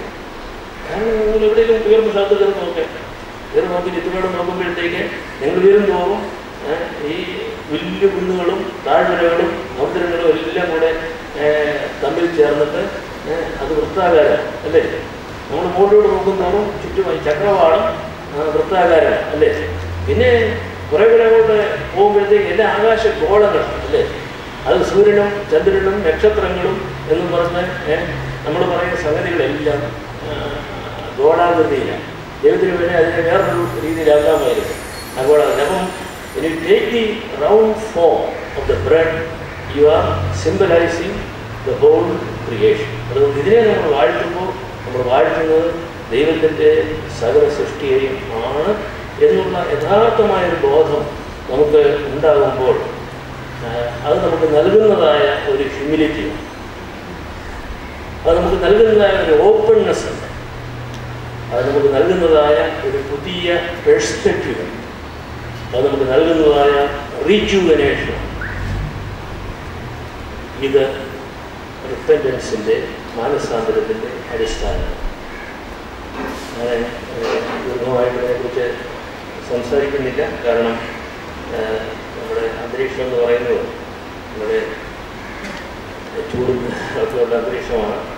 ചിലരൊക്കെ വളരെ പ്രയാസപ്പെട്ട പല സ്ഥലങ്ങളിൽ നിന്ന് വന്നിരിക്കുകയാണ്. എങ്കിലും ഞാൻ ഇത്രയും കാര്യങ്ങൾ പറഞ്ഞത് നിങ്ങളൊന്ന് ഒരു അക്കാഡമിക്കായിട്ട് എടുക്കരുത്. ദയവായിട്ട് നിങ്ങളുടെ ഒരു ഞാൻ സെമിനാരിയിൽ ക്ലാസ് എടുക്കുന്ന ഒരു ക്ലാസ്സായിട്ട് ഇതിനെ എടുക്കരുത്. അത് കഴിഞ്ഞു പോയി. എൻ്റെ ആ ജീവിതം അവിടെ നിങ്ങൾക്ക് പറഞ്ഞത് നിങ്ങൾക്ക് പരീക്ഷകൾ തരുകയല്ലേ. അതുകൊണ്ട് പറയാതിരിക്കാൻ നിർത്തിയില്ല പല കാര്യങ്ങൾ. പലതും ആവശ്യമുള്ള കാര്യങ്ങളൊന്നുമല്ല, നമ്മളിങ്ങനെ ഓർത്തിരിക്കുന്നതല്ല. പരീക്ഷയ്ക്കൂടെ പറഞ്ഞില്ലെങ്കിൽ അധ്യാപകർ ഇപ്പം തന്നെ കുറ്റപ്പെടുത്തും. ഇയാൾ പറയുന്നതൊന്നും പരീക്ഷയ്ക്ക് പ്രയോജനപ്പെടുന്ന അല്ലാത്ത നേരത്തെ പരാതികളൊക്കെ വരാം. അതുകൊണ്ട് ഈ പറയുന്നത് നമുക്ക് ഒരു പുതിയ ദർശനം, ഒരു പുതിയ ക്രിസ്തീയ ജീവിതം നമുക്ക് മാത്രമല്ല, നമ്മുടെ ആളുകൾ കൊടുക്കണമെങ്കിൽ നമ്മൾ തന്നെ പുതിയ പെർസ്പെക്റ്റീവിലേക്ക് മാറും. ഇന്നലെ ഞങ്ങളടുത്ത് നമ്മുടെ ഭദ്രാസനത്തിലെ അച്ഛന്മാരുടെ മീറ്റിംഗ് പോയപ്പോൾ തിരുവനന്തപുരം പറഞ്ഞു, ഞാൻ നിങ്ങളോട് എപ്പോഴും പറയുന്ന നമുക്ക് ഈ ഒരു ധ്യാനം വേറെ എവിടെയെങ്കിലും വെച്ച് രണ്ട് ദിവസത്തേക്ക് നമുക്ക് നടത്താം എന്ന് പറഞ്ഞിട്ട് അച്ഛന്മാരൊക്കെ ഓരോരോ ഒഴിവായി. അവിടെ വരുമ്പോൾ 2 ദിവസം പറ്റും മാറി നിൽക്കാനായിട്ട് പ്രയാസമാണ് എന്ന് അച്ഛന്മാർ പറയും. തിരുവേനി ആദ്യമേ അവിടെ പറയുന്നത് ഞാൻ കേട്ടു. അപ്പോൾ ഞാൻ പിന്നെ തിരുവേനി പറഞ്ഞാൽ വളരെ നല്ല കാര്യമാണ്. നമ്മുടെ ഈ യാത്ര കൊണ്ട് തന്നെ നമ്മുടെ പെർസ്പെക്റ്റീവ് മാറും കുറേ, അല്ലേ? നമ്മൾ ചിരപരിചിതമായ അല്ലെങ്കിൽ എപ്പോഴും ഒരു സീറ്റിൽ വന്നിങ്ങനെ ഒരേ ലോകം കണ്ടുകൊണ്ടിരിക്കുന്ന അവസ്ഥയിൽ നിന്ന് മാറി വേറൊരിടത്ത് പോയിട്ട് വേറൊരു സീറ്റിൽ ഇരുന്നുകൊണ്ട് വേറെ കുറേ ആളുകളെ കണ്ട് വേറെ ചുറ്റുപാടുകൾ ഗ്രഹിക്കുന്നതിന് നമ്മുടെ കാഴ്ചപ്പാടത്തിൽ വ്യത്യാസം വരും. അതുകൊണ്ട് നമ്മൾ അത് യാത്രയാണ്, അത് തീർത്ഥാടനം, അത് പ്രയാണമാണ്. വെറും നമ്മളിവിടെ നിന്ന് കോട്ടയത്തിന് കാറിലോ ബൈക്കിലോ ബസ്സിലോ പോകുന്ന വെറും യാത്രയല്ല. ഇത് തീർത്ഥാടനം, ഇത് മനസ്സിൻ്റെ ഭാവമാണ്. ആ മനസ്സിനെ അന്തരപ്പെടുത്തുന്ന, വ്യത്യാസപ്പെടുത്തുന്ന ഒരു ചലനം നമുക്ക് ആവശ്യമാണ്. അത് നമ്മുടെ ആധ്യാത്മിക ജീവിതത്തിൻ്റെ റിന്യൂവൽ. നമ്മളെപ്പോഴും പറയുമല്ലോ, ആധ്യാത്മിക renewal of the spiritual life in the church, in society. അതിന് നമ്മുടെ ഹൃദയങ്ങളെ സെൻസിറ്റീവൈസ് ചെയ്യാൻ ഈ നോയമ്പുകാലം വളരെ സഹായിക്കും. ഈ പ്രാർത്ഥന എല്ലാം ഉണ്ട്, നമ്മുടെ എല്ലാ പ്രാർത്ഥനയിലും അതുണ്ട്. തീർച്ചയായും നമ്മൾ ഗ്രഹിച്ചിരിക്കുന്ന പിതാക്കന്മാരാണ് മിക്കവാറും പ്രാർത്ഥനകൾ എഴുതിയിരിക്കുന്നത്. അതുകൊണ്ടാണ് നമുക്കത് ആ രീതിയിൽ അത് മനസ്സിലാകുന്നത്. പക്ഷേ എപ്പോഴും അത് മനസ്സിലായി വരുന്നു. ചില പ്രത്യേക നിമിഷങ്ങളിൽ മാത്രമേ ചില പ്രാർത്ഥനകളുടെ അർത്ഥം നമുക്ക് മനസ്സിലാവുള്ളൂ. അതൊരിക്കലും മനസ്സിലാകുമ്പോൾ കുറച്ച് മറന്നുപോകും. അതുകൊണ്ട് അങ്ങനെ കിട്ടുമ്പം അത് കാഴ്ച ചെയ്തോണം. അതായത് കണ്ണ് തുറന്ന് വെക്കുക, മിന്നൽ വരുമ്പോൾ ഉടനെ ചുറ്റുപാട് ഒന്ന് കണ്ടോണം. ആ മിന്നൽ ക്ഷണികമാണ്, അത് തീർന്നു, പിന്നെ നമുക്ക് മിന്നലെ കിട്ടിയെന്ന് വരികയില്ല. അതുകൊണ്ട് എവിടെയെങ്കിലും ഒരു ഫ്ലാഷ് ഉണ്ടാകുമ്പോൾ കണ്ണടയ്ക്കാതെ, തിരിഞ്ഞു നിൽക്കാതെ തുറന്നു നോക്കുക, കാണുക. ദൈവത്തിൻ്റെ പരിശുദ്ധാത്മാവ് പുതിയ ലോകം കാണിച്ചു തരും.